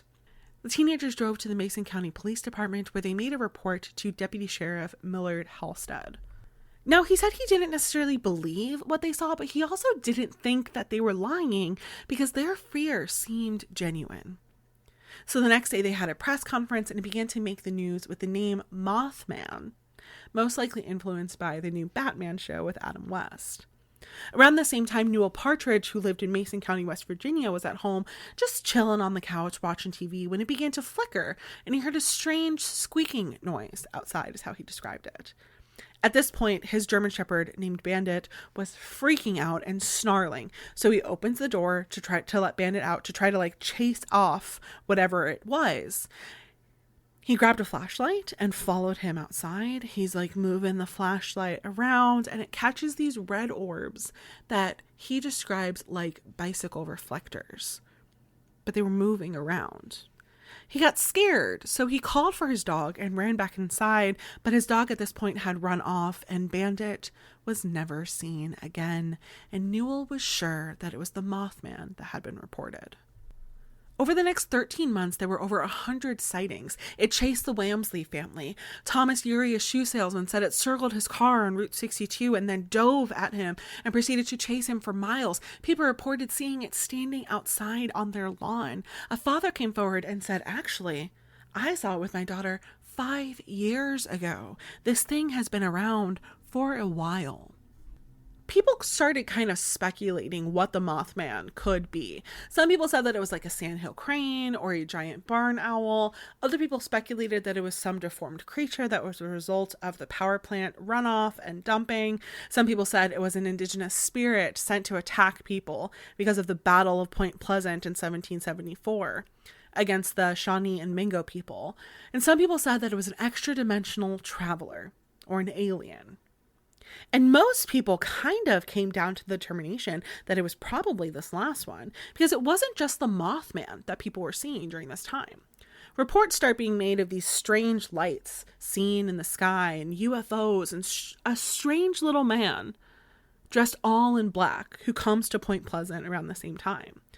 So a reporter named Mary Heyer, who was looking into this, said that in January of 1967, a little over 2 months after this first sighting, an odd little man walks into her office one night when she was working late. She said that he was very short with strange eyes and was wearing thick, thick glasses.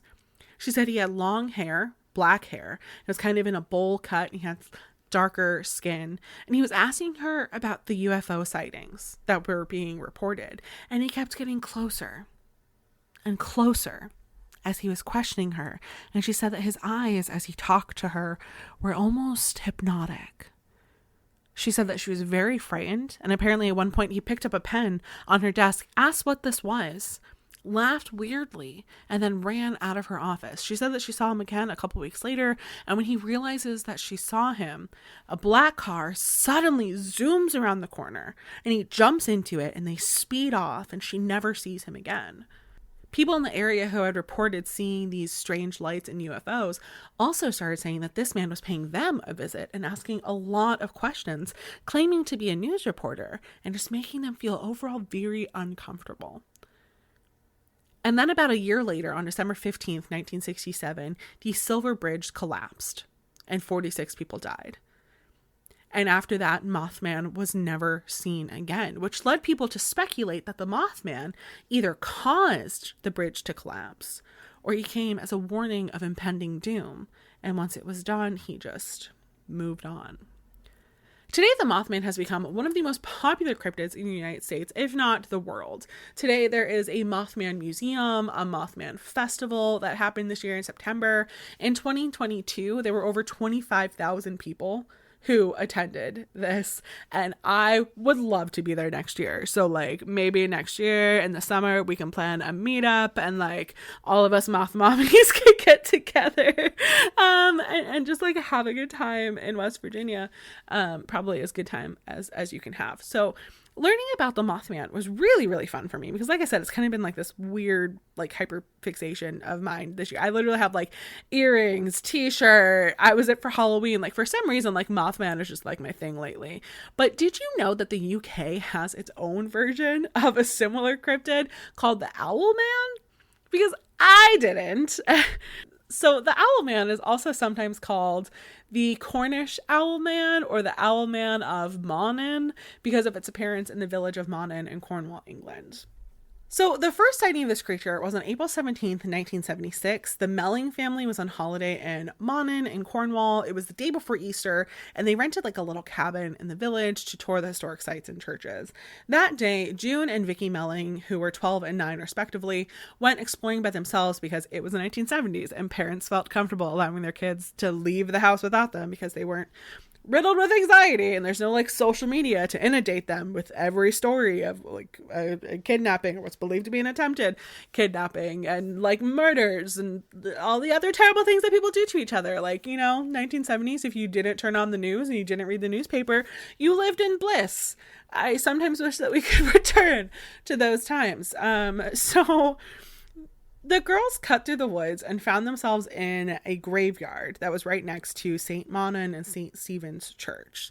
So the girls were like running around playing in the graveyard as one does when they approached the big tower, and hovering above it was what they described as a large man covered in feathers with 2 large wings. They said it ranged from gray to midnight black. They couldn't really make out any facial features, but they could see giant talons on his feet. They immediately ran home, told their father John about it, who went back to the graveyard to investigate it. He didn't find anything, but the girls were so convincing and were so scared that he packed up the entire family and left, stopping by the police station on his way out to report what his daughters saw. So after this report, a man named Tony Shields, or Doc Shields, although I don't believe he has a PhD or an MD, interviewed the girls, and they drew him a picture of what he now called the Owlman. The story circulates a little bit, and 3 months later, on July 3rd, it was seen again in the area by 2 14-year-old girls named Sally Chapman and Barbara Perry, who said that they were out camping in the woods by the church when they heard a strange hissing noise at night. And when they went to investigate, they found an owl as big as a man with pointed ears, red, glowing eyes, and pincer-like claws. She said that the creature stretched out its wings, hissed at them, and then darted into the sky. The next day, there were more reports of this giant man owl creature, and over the next few years, there were more sightings also around that church. In June of 1978, a woman named Miss Opie said that she saw the devil in the trees by the church. She said that it was a man owl with red eyes, dark feathers, and taloned feet. And 2 months later, a group of teenage girls reported seeing it in the area as well. In 1989, a researcher named Jonathan Downs was looking into the Owlman because he believed that Doc Shields was just like full of shit and was often associated with like hoaxes and tricks, especially considering that Doc Shields was a strange magician who owned a company called Tom Fool's Theater of Tomfoolery, where he just like tricked people and had a good time. And earlier in the 1970s, Doc apparently got a lot of media attention when he tried to summon Morgwar, which was a Cornish sea monster with a coven of witches who were like dancing about in the nude. He's also one of the people who took like a well-known picture of the Loch Ness monster, where it's just like the head sticking out of the water from 1977. So Dow's believed that like Shields was not a reliable source for any of these things, but Dow said that he interviewed a man that just called himself Gavin that made him believe in the Owlman. Gavin said that he and his girlfriend Sally went out looking for the Owlman in the area one night. They trekked into the woods by the church armed with only a flashlight and the audacity and bravado that only comes with youth, because this is the UK. If it was in America, they would have been like, I went out with my AK-47 trying to find the Owlman. So they eventually came across a tree and noticed a large shadow on one of the lower branches. And when they shined their flashlight on it, they first saw red eyes glowing back at them before the creature stood. It had what appeared to be a human body, about 5 feet tall, but it didn't have hands. Instead, it had large wings. And the couple noticed large taloned feet wrapped around the branch. They said that they had a stare down for a moment before the Owlman took off into the sky. The last apparent sighting of the Owlman was in 1995, when an anonymous woman from Chicago said that she saw a man bird with a ghastly face and wide mouth, glowing eyes, pointed ears, and clawed wings, and she described it as a vision from hell. Although there have been a few more minor reports of seeing something, it seems like Owlman has disappeared from the woods of Cornwall, or maybe he's just waiting. But people have speculated what this creature is, and some have said that it is the Mothman of West Virginia, or at least like his British cousin. But most people have come to the conclusion that it really was just an owl, specifically the Eurasian eagle owl, which is one of the largest owl species in the world. They're typically about like 3 feet tall and have a wingspan of up to 6 feet, but there have been some with wingspans as wide as 7.5 feet. So you have to have like, you know, corresponding height. So most people just think it was like a freakishly large one. And that's the explanation that they have for it.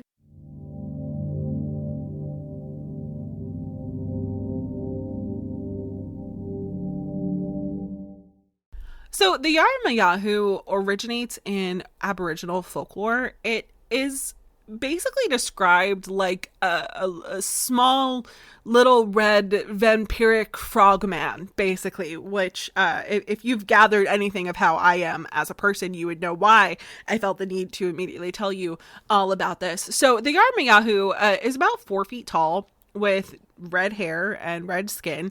It has a rounded belly and a large mouth with no teeth. So it kind of looks like a giant frog on these like 2 skinny legs with like 2 little skinny arms. It has a jaw that is kind of like a snake's, in that it can open a lot wider to consume things that are, you know, bigger than its head size. Some sources I read said that it can unhinge their jaw like a snake, but as a snake owner, I feel like I have an obligation to inform you that snakes don't actually unhinge their jaws. Their jaws are just built different than most mammals and other reptiles. They have like an extra bone or something in it that allows them to just like open their mouth really wide, but they don't actually unhinge their jaws. Maybe the Yara Ma Yha Who can unhinge its jaw. I'm not totally sure about that, but to say it has a jaw like a snake just means it can open up its mouth really wide, not that it can unhinge its jaw, because that doesn't exist. The more you know. Learning time with Christina. So the Yara Ma Yha Who is described like I said, and at the end of its like tiny little skinny arms. It has little fingers, and on the end of those fingers are these little suckers that look kind of like an octopus sucker. And it also has these at the end of its toes as well. So the Yara Ma Yha Who lives in treetops. They're most often said to live in the fig tree in Australia, and that's where they wait for their unsuspecting victims.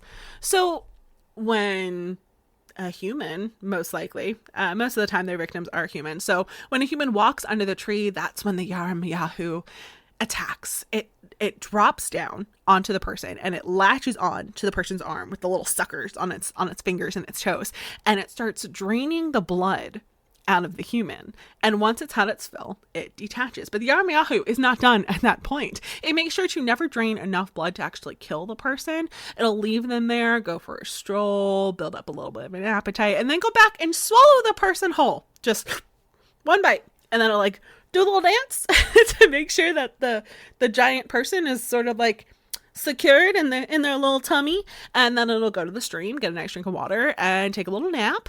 And then when it wakes up, it will vomit the person back out, who is hypothetically still alive, then check multiple times to make sure the person is not like actually dead. Just like see if they're just pretending to be dead, which involves like poking them with a stick and tickling them.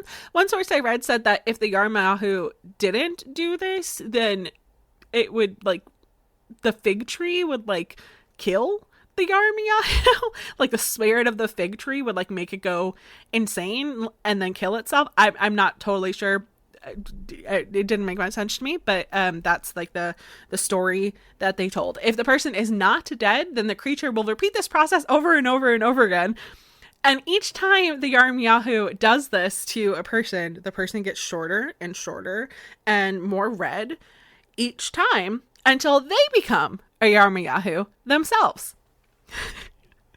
And that is the story of the Yara Ma Yha Who. See, it's very short, like I said. So another Australian creature that's said to also live in the trees and drop to attack the unsuspecting victim is the drop bear. So the drop bear isn't actually a bear. It's related to a koala, which isn't actually a bear. So a lot of times people will call it a koala bear, but it's not a bear. It's just a koala. It's just cute like a teddy bear, but no, they're quite vicious at times when they are in drop bear form.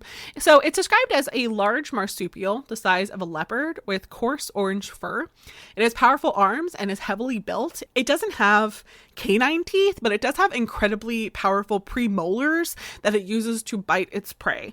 So it lives in the treetops where it waits for its victim, and because of this, it's usually found in more densely forested regions in southeastern Australia, although there are some reports of them being seen all around southern Australia, in the Mountie Loft ranges, and on Kangaroo Island. They're said to hunt by waiting in the trees for as long as 4 hours, just watching the person or the thing that they're trying to attack.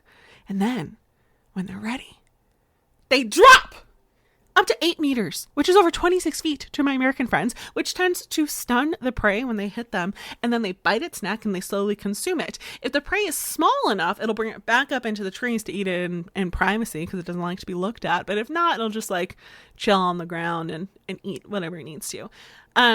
For humans, there have been no reports of fatal attacks, which I don't know how when it's like a drop of 26 feet. But most people who have reported being attacked by a drop bear have minor lacerations or small bites, but most are considered accidental drops. Now, Australians will tell you that there are ways to repel the drop bear, which includes having a fork in your hair for, when it falls, or to put Vegemite behind your ears, or even like toothpaste behind your ears, because it's said that the drop bear is fake. It's a hoax. There's no such thing as a drop bear. It was made up to scare tourists because tourists are so afraid of Australia. Now, I'm originally from Florida, which I always jokingly say is like the Australia of the United States, where like everything wants to kill you. There are, alligators and crocodiles and giant snakes and swamp apes and mosquitoes and spiders the size of your face. So for me, like, I'm not really scared of Australia. But now that I live in Massachusetts and I tell people like, oh yeah, I grew up on a lake where there were alligators in it all the time, people will be like, that sounds terrifying. And I'm like, you they're swamp kitties. They hiss at you if you get too close. I mean, they go on their way. Like, they're adorable. What are you talking about? That sounds terrifying. Like, I miss alligators so much, and like very homesick for that aspect of Florida. But I'm gonna tell you that, like, if you go to Florida and if you live in Florida, it's not the alligators and the crocodiles and the snakes that you need to be scared of. It's the politicians. And the conservatives that have flocked to Florida since COVID. It's that you really need to truly be scared of if you go to Florida. But people who aren't from places like that, where, you know, everything feels like it's trying to kill you, including the people in charge, are kind of scared of Australia. You know, they're a little scared of what might lurk in Australia. You know, they're scared of the crocodiles and the alligators and the giant snakes and the giant spiders in the corner and all of that kind of thing. So to add to it even more, to say, like, you can't even walk outside because there's a drop bear. There's a giant koala creature the size of a leopard that could drop 26 feet to just crash onto you. I mean, that is terrifying. That's terrifying. So it was just made up to scare tourists, although there are some researchers that do think that during the middle Miocene period, which was like 16 million years to 11.6 million years ago, there were giant creatures that they described like koalas on steroids that they believed would hang upside down in the trees and occasionally lose their footing and come crashing down to the ground. But if you lived in Australia during the middle Miocene period, these would not have been the things that you would be scared of. In my opinion, these are the least of your worries. When there were things like flesh-eating kangaroos, climbing crocodiles, and the giant toothed platypus, which that actually sounds adorable. I am white enough to want to go pet that. So.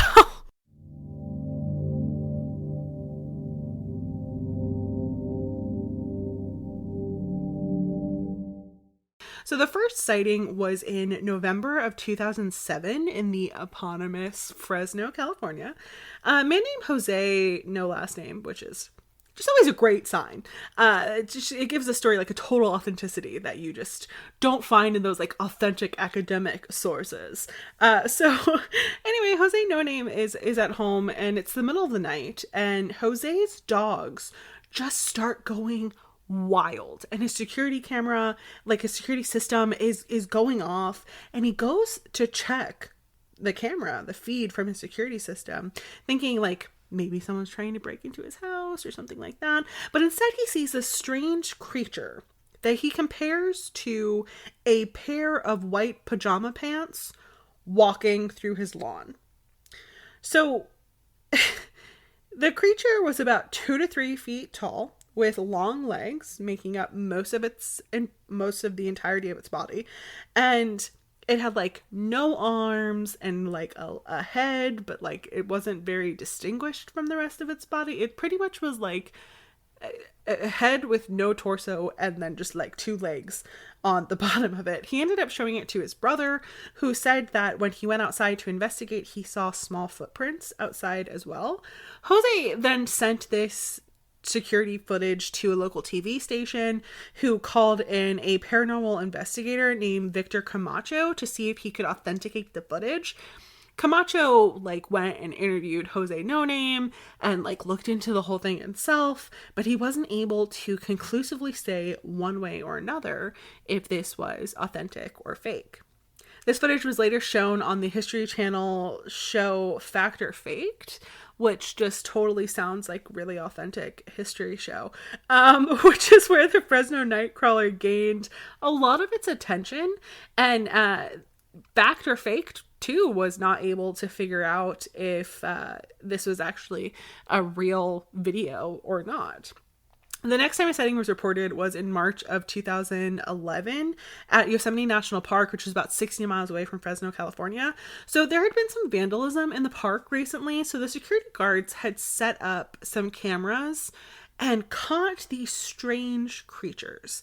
The video is available on YouTube. I'll link it in the description, but it shows 2 of these creatures walking slowly. It honestly looks like a full-grown one and a juvenile. They're walking with this like wide step, and I was trying to like figure out exactly how to describe it. They look like if you were to take like a large pair of pants and like pull them like all the way up to your neck and then like tuck your arms in on the sides. And the way that they're walking is almost like their knees are to the side, like how your elbows are, you know? So it kind of looks like how like some apes will use their arms to like walk forward on and like not really use their legs. It kind of looks like that with how the legs are moving. But there's no arms or legs or anything. It's just literally a head and these weird legs, and it's totally super convincing. I'm not convinced at all really about it, but I'm also not an expert on doctored video footage and the like. I'm a historian that's taking a break from history and doing silly fun times. So that's the last time that the Fresno Nightcrawler is seen in California. But on December 12th, 2014, a 6-year-old unnamed witness, because again, we like to be convincing with our reports, he saw a strange creature in Carmel, Ohio, that began being called the Carmel Area Creature. So Mr. No Name, who claims to be a former Marine, said that he and his wife saw a 7-foot tall, slender, grayish white creature with backwards knees, is how he describes it. He said that they were having some weird occurrences on this property that they had just moved on to. And it's mainly the problem that they were having is that there was this like perfect circle in their lawn that no matter what the weather was and what they did to it, this like perfect circle of grass was always there, which to me like doesn't sound like anything Fresno Nightcrawler-y. To me that sounds like Fae trying to like bring you into a fairy circle where you'll like disappear forever, which honestly sounds great sometimes, honestly. But it wasn't really too weird until he and his wife had this sighting of this creature walking across the road. They never saw it again. They couldn't figure out what caused this like weird grass patch, but they did see this weird white tall creature with backwards knees. There were apparently other sightings in Ohio as well, but I couldn't really find anything about it to tell you, which makes my story super convincing. The Fresno Nightcrawler / Carmel creature / something was also apparently seen in Poland, but it was something recorded on someone's phone and it wasn't really a very long video. It was really shaky, so people couldn't really fully make out what they were seeing. And the last recorded sighting that we have of this kind of creature was apparently in Billings, Montana on April 25th, 2020, when it was captured on home surveillance footage by someone who is not named, because I'm totally a reliable narrator. It hasn't been seen since 2020, but there are usually like a few years in between sightings, so we might not have seen the last of this weird creature. So what is the Fresno / Yosemite / Billings / Polish Nightcrawler / Carmel area creature? Nobody really knows. Although there are some theories that range from like semi-realistic, like, oh, okay, I can see where people are getting that from, to just like kind of out there. So some people think that it might be a misidentified animal. So there are some people who think that it might be just like a kind of large bird that's walking around, or a deer standing upright, which just doesn't seem convincing based on the videos that I have watched of these. Some people think it might be like a new ape species because it does kind of walk like sort of how apes walk with their arms. Other people believe that it might be an alien, totally out of this world, or some sort of extraterrestrial pet. And then other people think that this whole thing is just a hoax, honestly. They think that it's either pants or a puppet on a wire, or a person just wearing really big pants. A YouTuber named Captain Disillusion made a fake video a couple years ago where he like walked down an alley holding a melon, and then he edited it, which is very hard to say. He edited it to remove the top half of his body to make a Fresno Nightcrawler looking creature, just to show like how easy it was to produce doctored and fake videos. Unsurprisingly, there are some people also that look to indigenous folklore, because of course they do, but there really aren't any stories connecting it to indigenous folklore, especially from so many different locations across the United States and even into Poland. Like, there just wouldn't be a consistent creature like that could be found across so many different things with the same like very general description.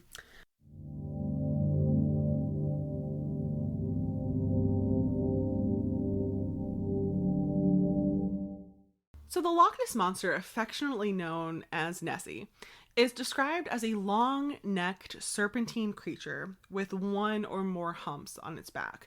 The classic depiction often resembles a plesiosaur, I think is how you pronounce it. Plesiosaur. Which is like an extinct group of like marine reptilian dinosaurs. Its skin is typically described as dark and scaly, giving it sort of like this prehistoric vibe to it. Now, the most famous modern day sighting occurred in 1933 when a couple claimed to have seen an enormous creature cross the road and enter Loch Ness, which then like triggered a wave of just like interest and investigation and studies.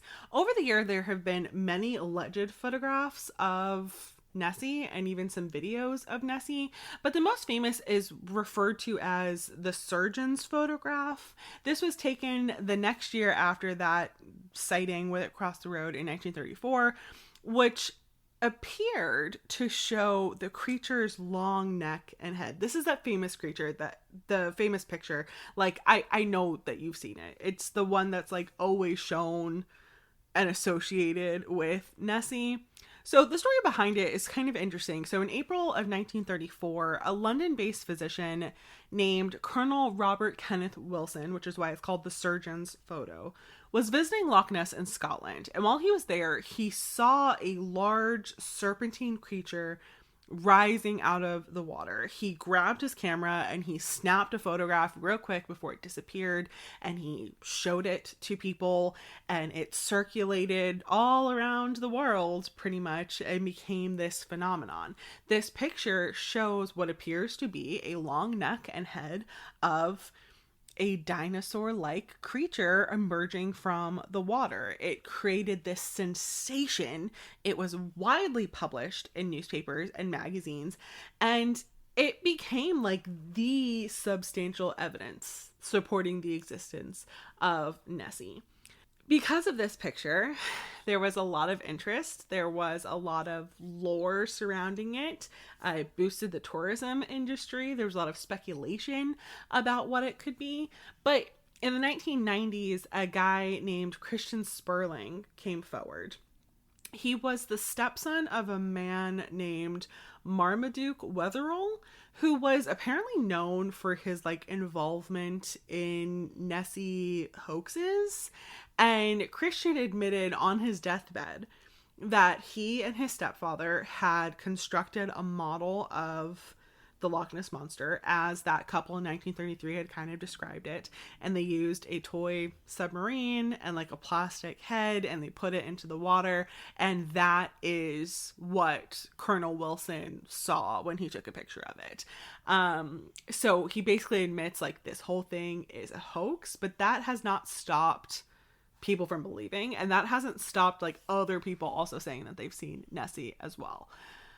Now, as far as what the Loch Ness Monster actually is, there are a few theories about it, if it does exist. Some people think it all began in Scottish folklore because water spirits and cryptids are so popular, like the Kelpie and the Selkie and mermaids. But as far as alleged sightings that people have had, some people think it's just like a misidentification of a large log.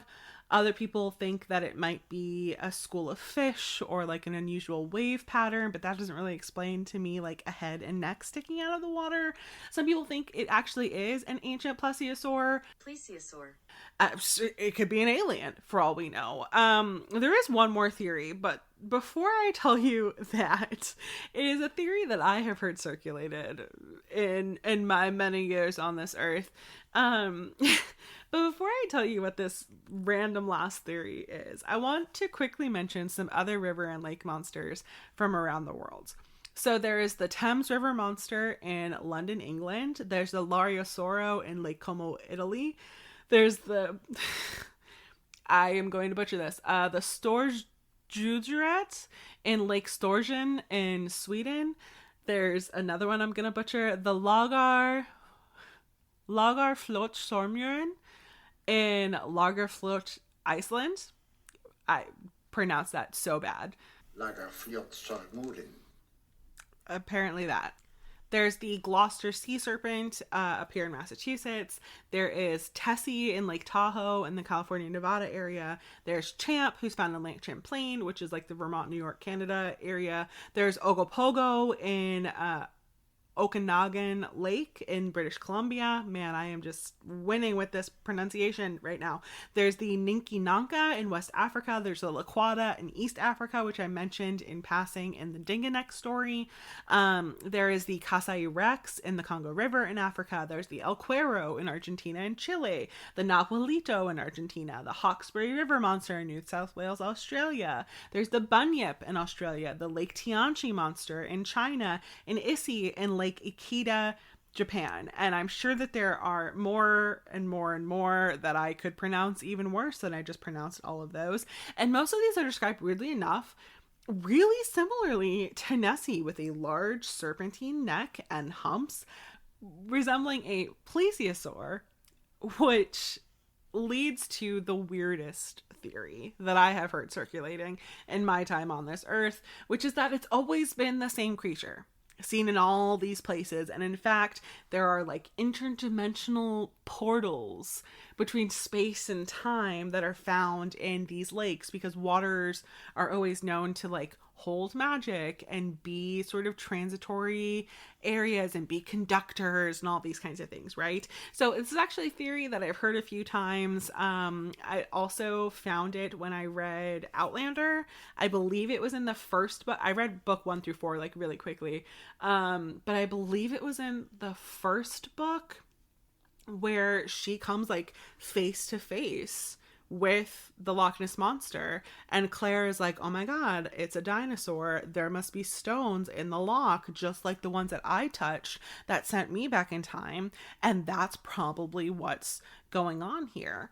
So some people think that Nessie has never been found because she just moves around to all these different places and times, because trust me, people have tried to find her. There have been multiple scientific studies done in Loch Ness, with one of the largest ones beginning in 1962. It was led by Adrian Scheim, who is a naturalist, and they used sonar and underwater cameras and searched and searched and searched for literally 10 years.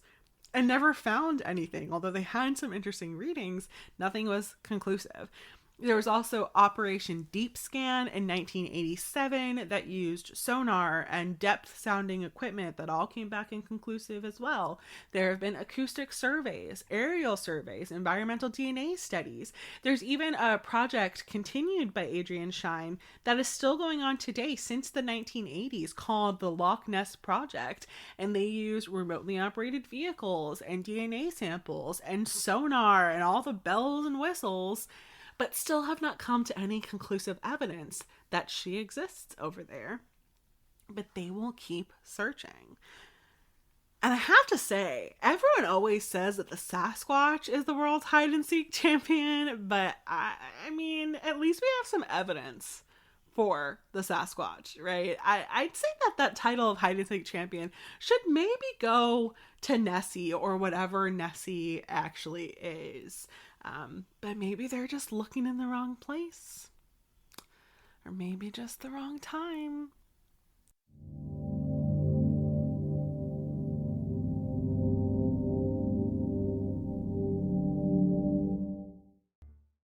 So picture this. You're in Scotland. I'm so jealous.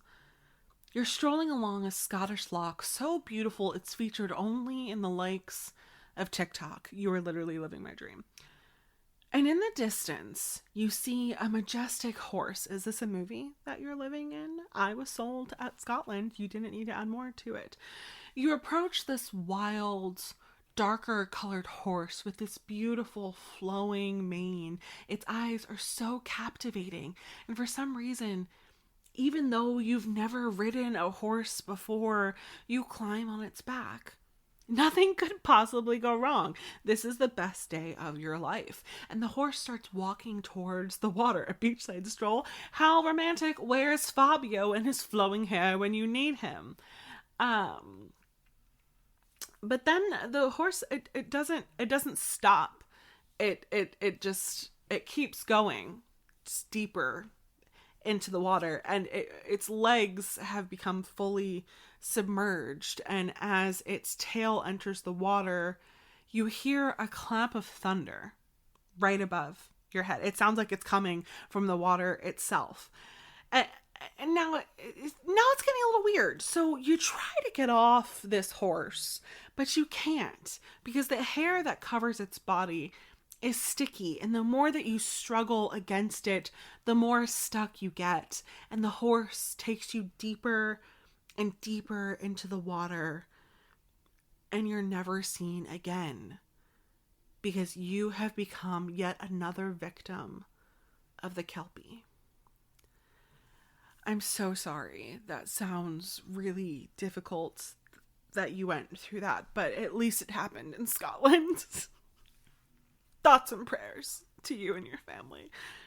So what are the Kelpies? They are a shape-shifting, malevolent aquatic spirit that most likely had its roots in Celtic folklore. So the word Kelpie may come from the Scottish Gaelic word, you know how I pronounce words, Calipiac or Kolpach. I butchered that pronunciation, but Google does not have anything for me to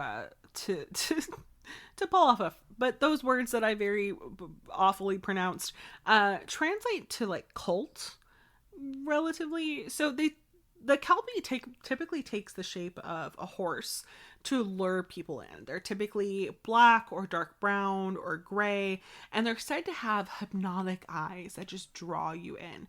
But the Kelpie can sometimes also be in the shape of like a beautiful naked woman on the shore, trying to seduce unsuspecting men to their death, kind of like a siren, or a small hairy man that like waits in the trees and ambushes people who get too close to the water's edge.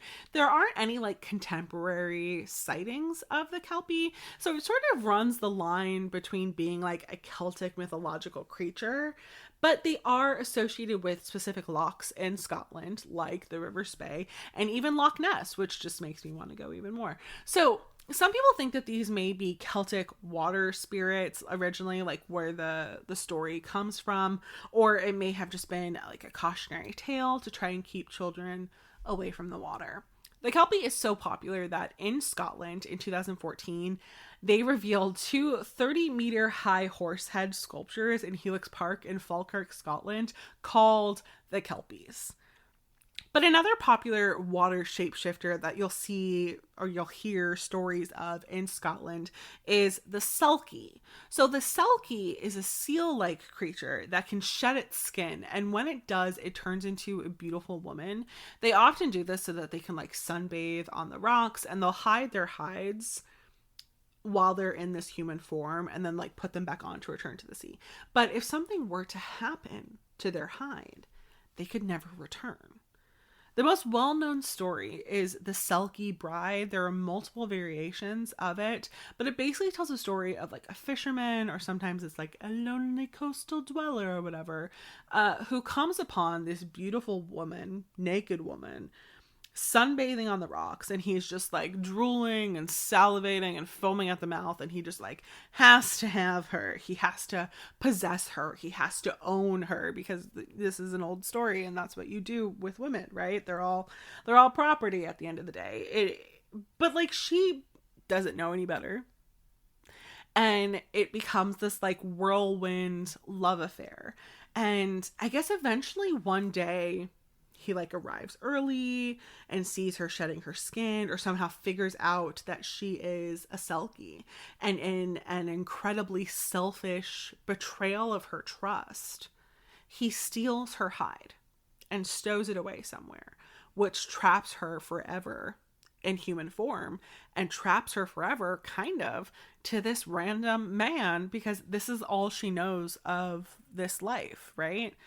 So they eventually get married. In some versions, they have a kid or two, but a part of her is always missing, and it's just longing for the sea. She can never really truly be happy. And eventually she finds her hide. Sometimes it's like her child bringing it to her and being like, "Mommy, what's this?" And like she realizes what it is. Other times it is through her like snooping through stuff or cleaning, and she just happens upon it. She realizes that her husband betrayed her. And even though she had like a relatively happy life with her husband and sometimes her children, depending on the story, the urge to return to the sea is irresistible.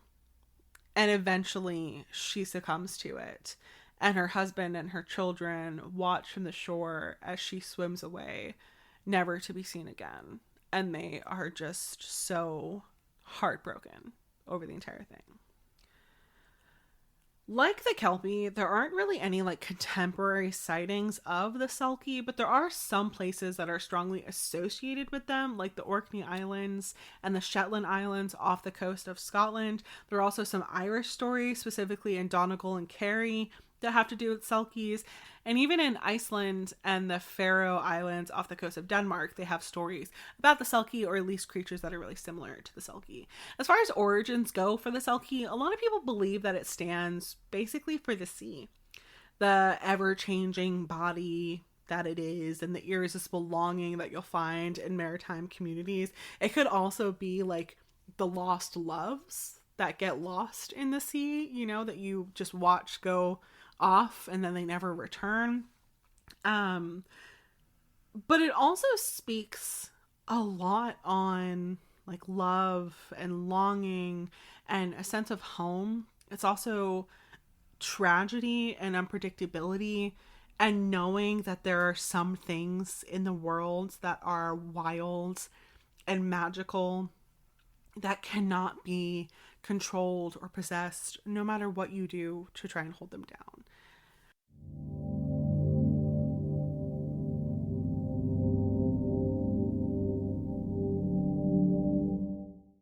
So on January 16th, 1909, in Trenton, New Jersey, a councilman named E.P. Whedon was woken up in the middle of the night to the sound of something pounding on his door, and then the sound of large wings flying away. And when he looked outside, he didn't see anything, but saw hoof marks in the snow.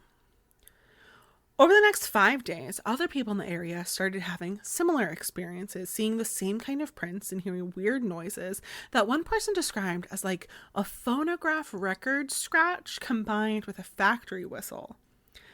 And then people started saying that they were seeing something.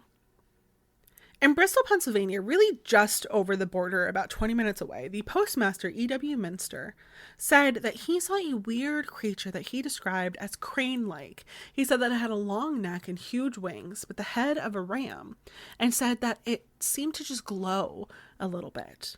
And just down the street, a man named John McOwen saw something that he described as an eagle-shaped, hopping around, leaving hooved footprints, not talons. They called the creature the Jersey Devil, and people were freaking out. Businesses shut down, schools shut down, people were arming themselves and going out hunting for this creature, and they never found anything. Overall, there were about 100 sightings across southern New Jersey and northern Pennsylvania. It all kind of came to a head on January 21st in West Collingswood, New Jersey, when the fire department said that they found it, and it was swooping down at them, trying to attack them, and it only stopped when they fired their giant hose at it. The next day, a woman said that it attacked her dog. Although more people than that saw a Jersey Devil, when Norman Jeffries, a marketer for the 9th and Arch Street Museum in Philadelphia, acquired a kangaroo, painted stripes on it, attached cardboard wings and horns to it, and then let it jump around the museum, marketed as the Jersey Devil.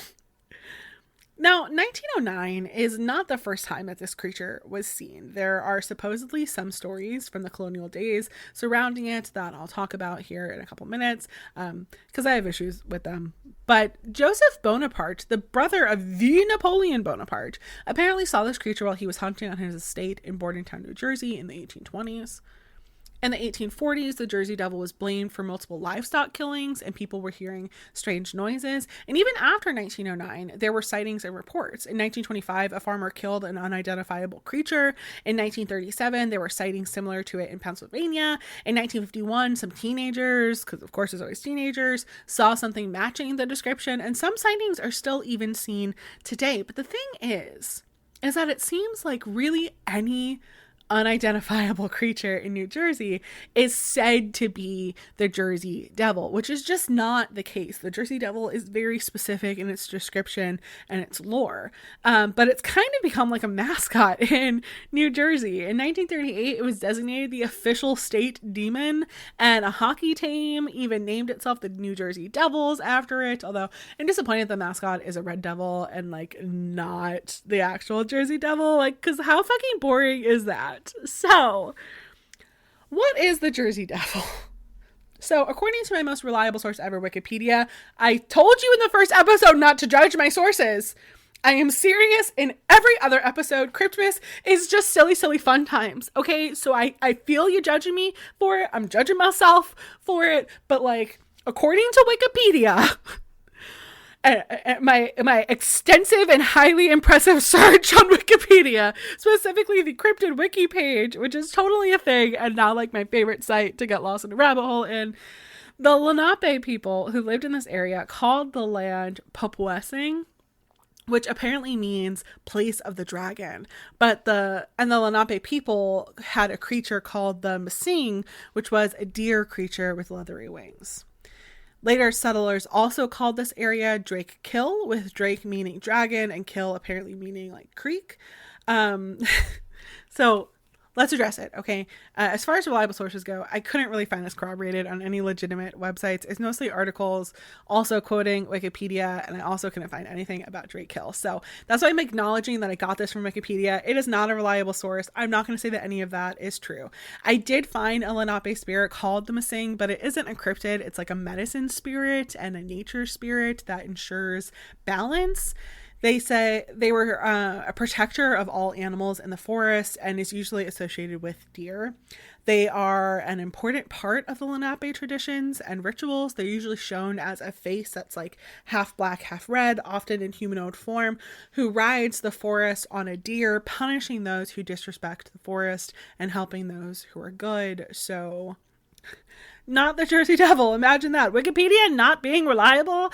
I'm totally fine going to Wikipedia to read things that people made up. And I'm totally fine to go there to get like kind of like a basis jumping off point and then go research more stuff from there to like learn more. But when it comes to indigenous stories, like to bastardize these indigenous stories and push some of them as like this narrative of like cryptid stories, it just like doesn't sit right with me, especially because most of the time it's wrong. And when you go to actual indigenous websites, that like the information is there, so why are you going to just make something up and be like, oh, it's just the indigenous people, like, oh, those people just believe. Like, it's 2023. Let's not disrespect indigenous culture anymore. Like, this isn't the 1800s, okay, or the 1700s. So that is not what the Jersey Devil is. It is not the Msing spirit of the Lenape people. So what are other stories that sort of surround its origins?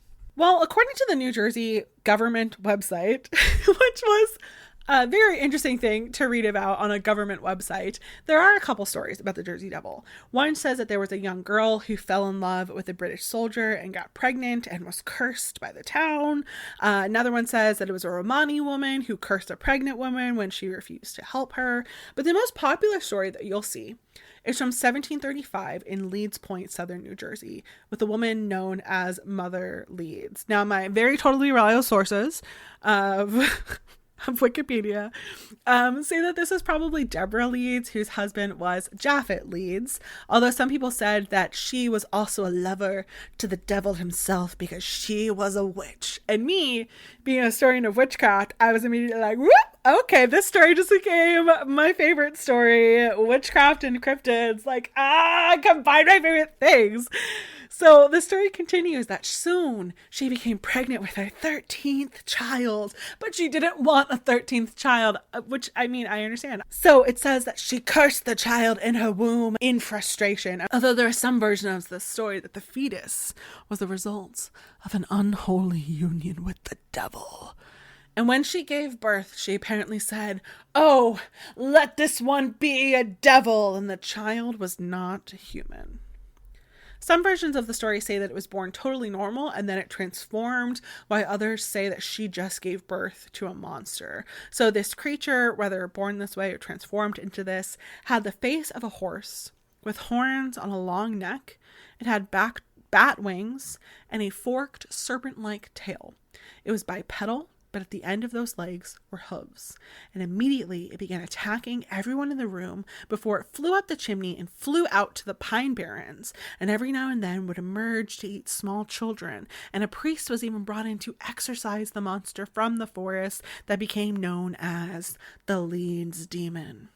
The Pine Barrens is over 1 million acres and is the perfect place to hide a monster.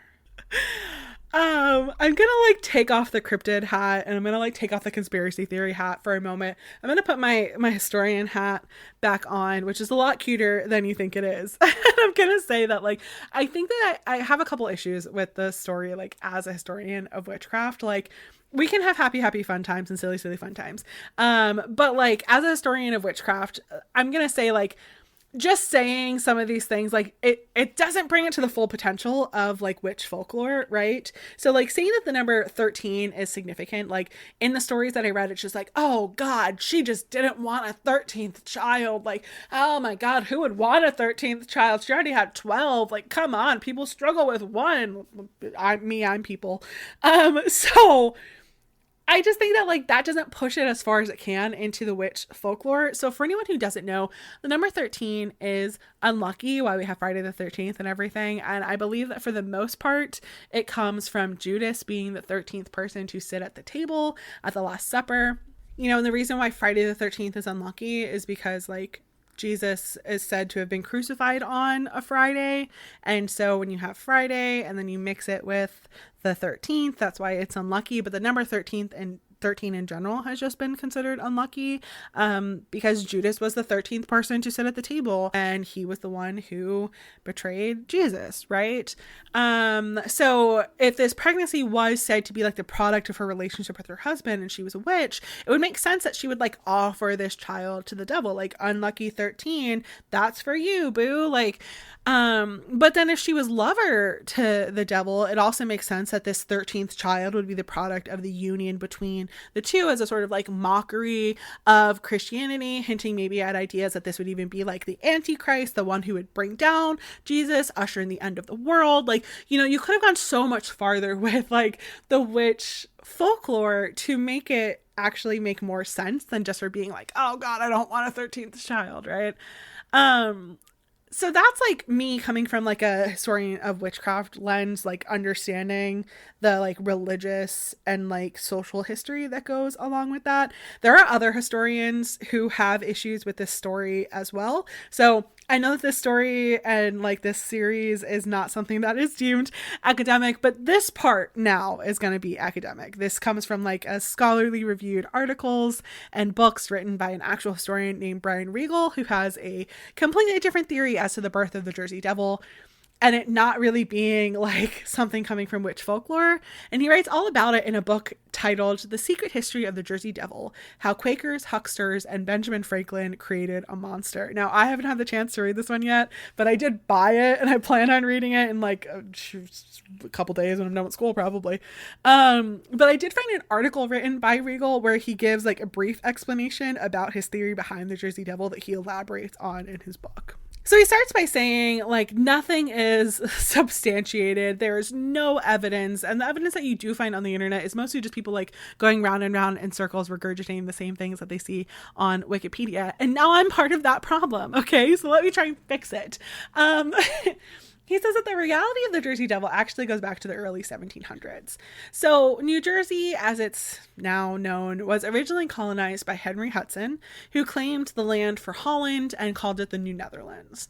It was a Dutch colony until about 1664, when England came in and the land was ceded to the British without any bloodshed or major issues, and the name was then changed to New Jersey. So, like, politics, unimportant to this part of the story. So fast forward to the 1670s, when a man named Daniel Leeds, who lived in a place called Leeds Point in the area that is now known as the Pine Barrens in New Jersey. Sound familiar? You're going with me? This is who Regal attributes to being the one who is basically responsible for the Jersey Devil. But not in the way you think. He did not have 12 children. He had 9 total children from 4 different wives, none of whom were named Deborah. So again, I go, what? Wikipedia being wrong?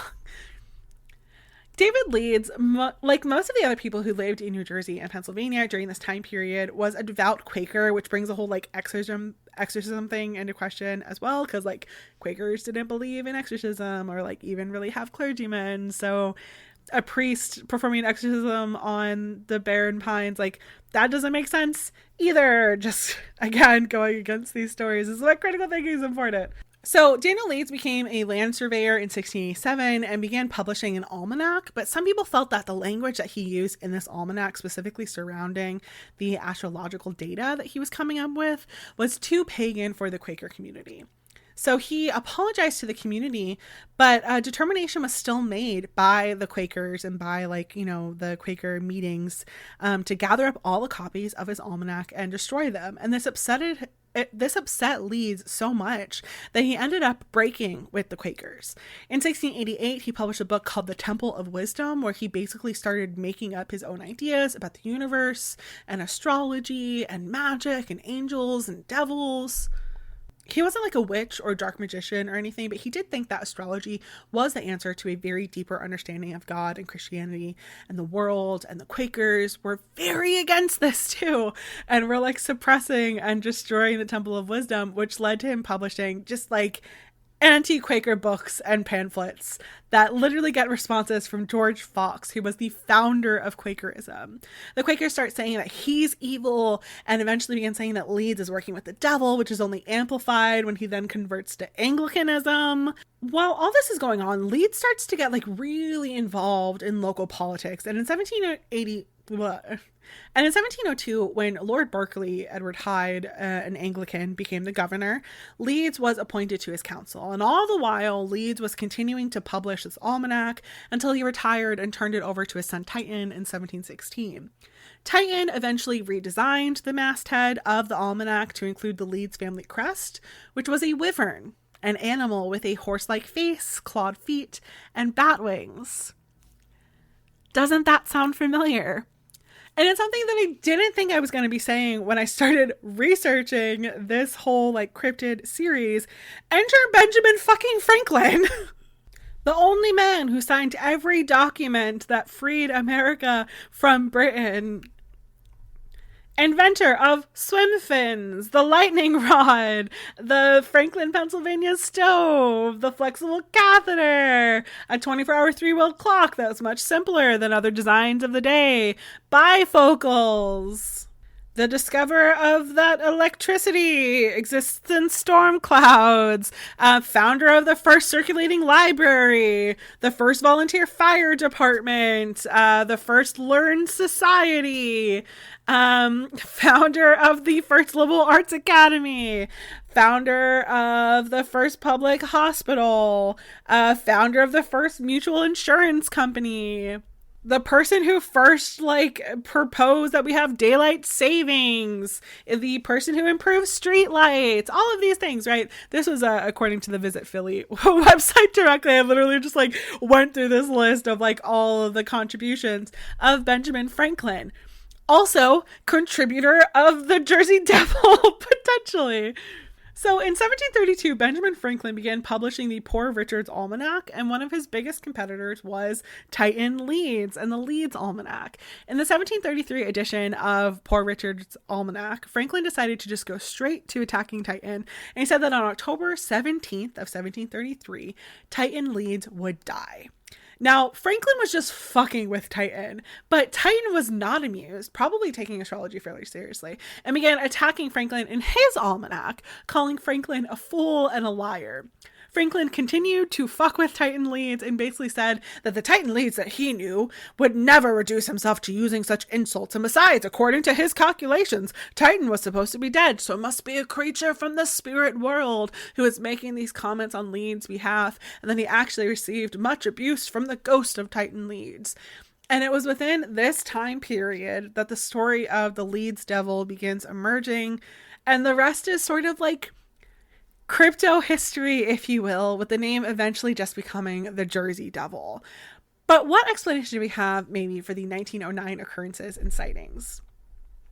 Leading cryptozoologists Lauren Coleman and Ivan T. Sanderson said that it was a real estate hoax, that there were developers who wanted to buy the houses in the area, and they were hoping that this hoax would push people to sell for lower costs to try and get out as fast as possible. So they started making up these stories and being real convincing, and Sanderson claims that they even made fake feet for the footprints that went through the town. So maybe the real devil of New Jersey is just capitalism. Merry Cryptmas! Thanks for coming along with me this month. I hope that you enjoyed it. So if you like what you heard and you want to hear more, please consider subscribing or leaving a review or joining my Patreon. And remember, friends, history might be watching you, so don't fuck it up. And for the last time, be careful of the woods, friends. Bye! Merry Cryptmas!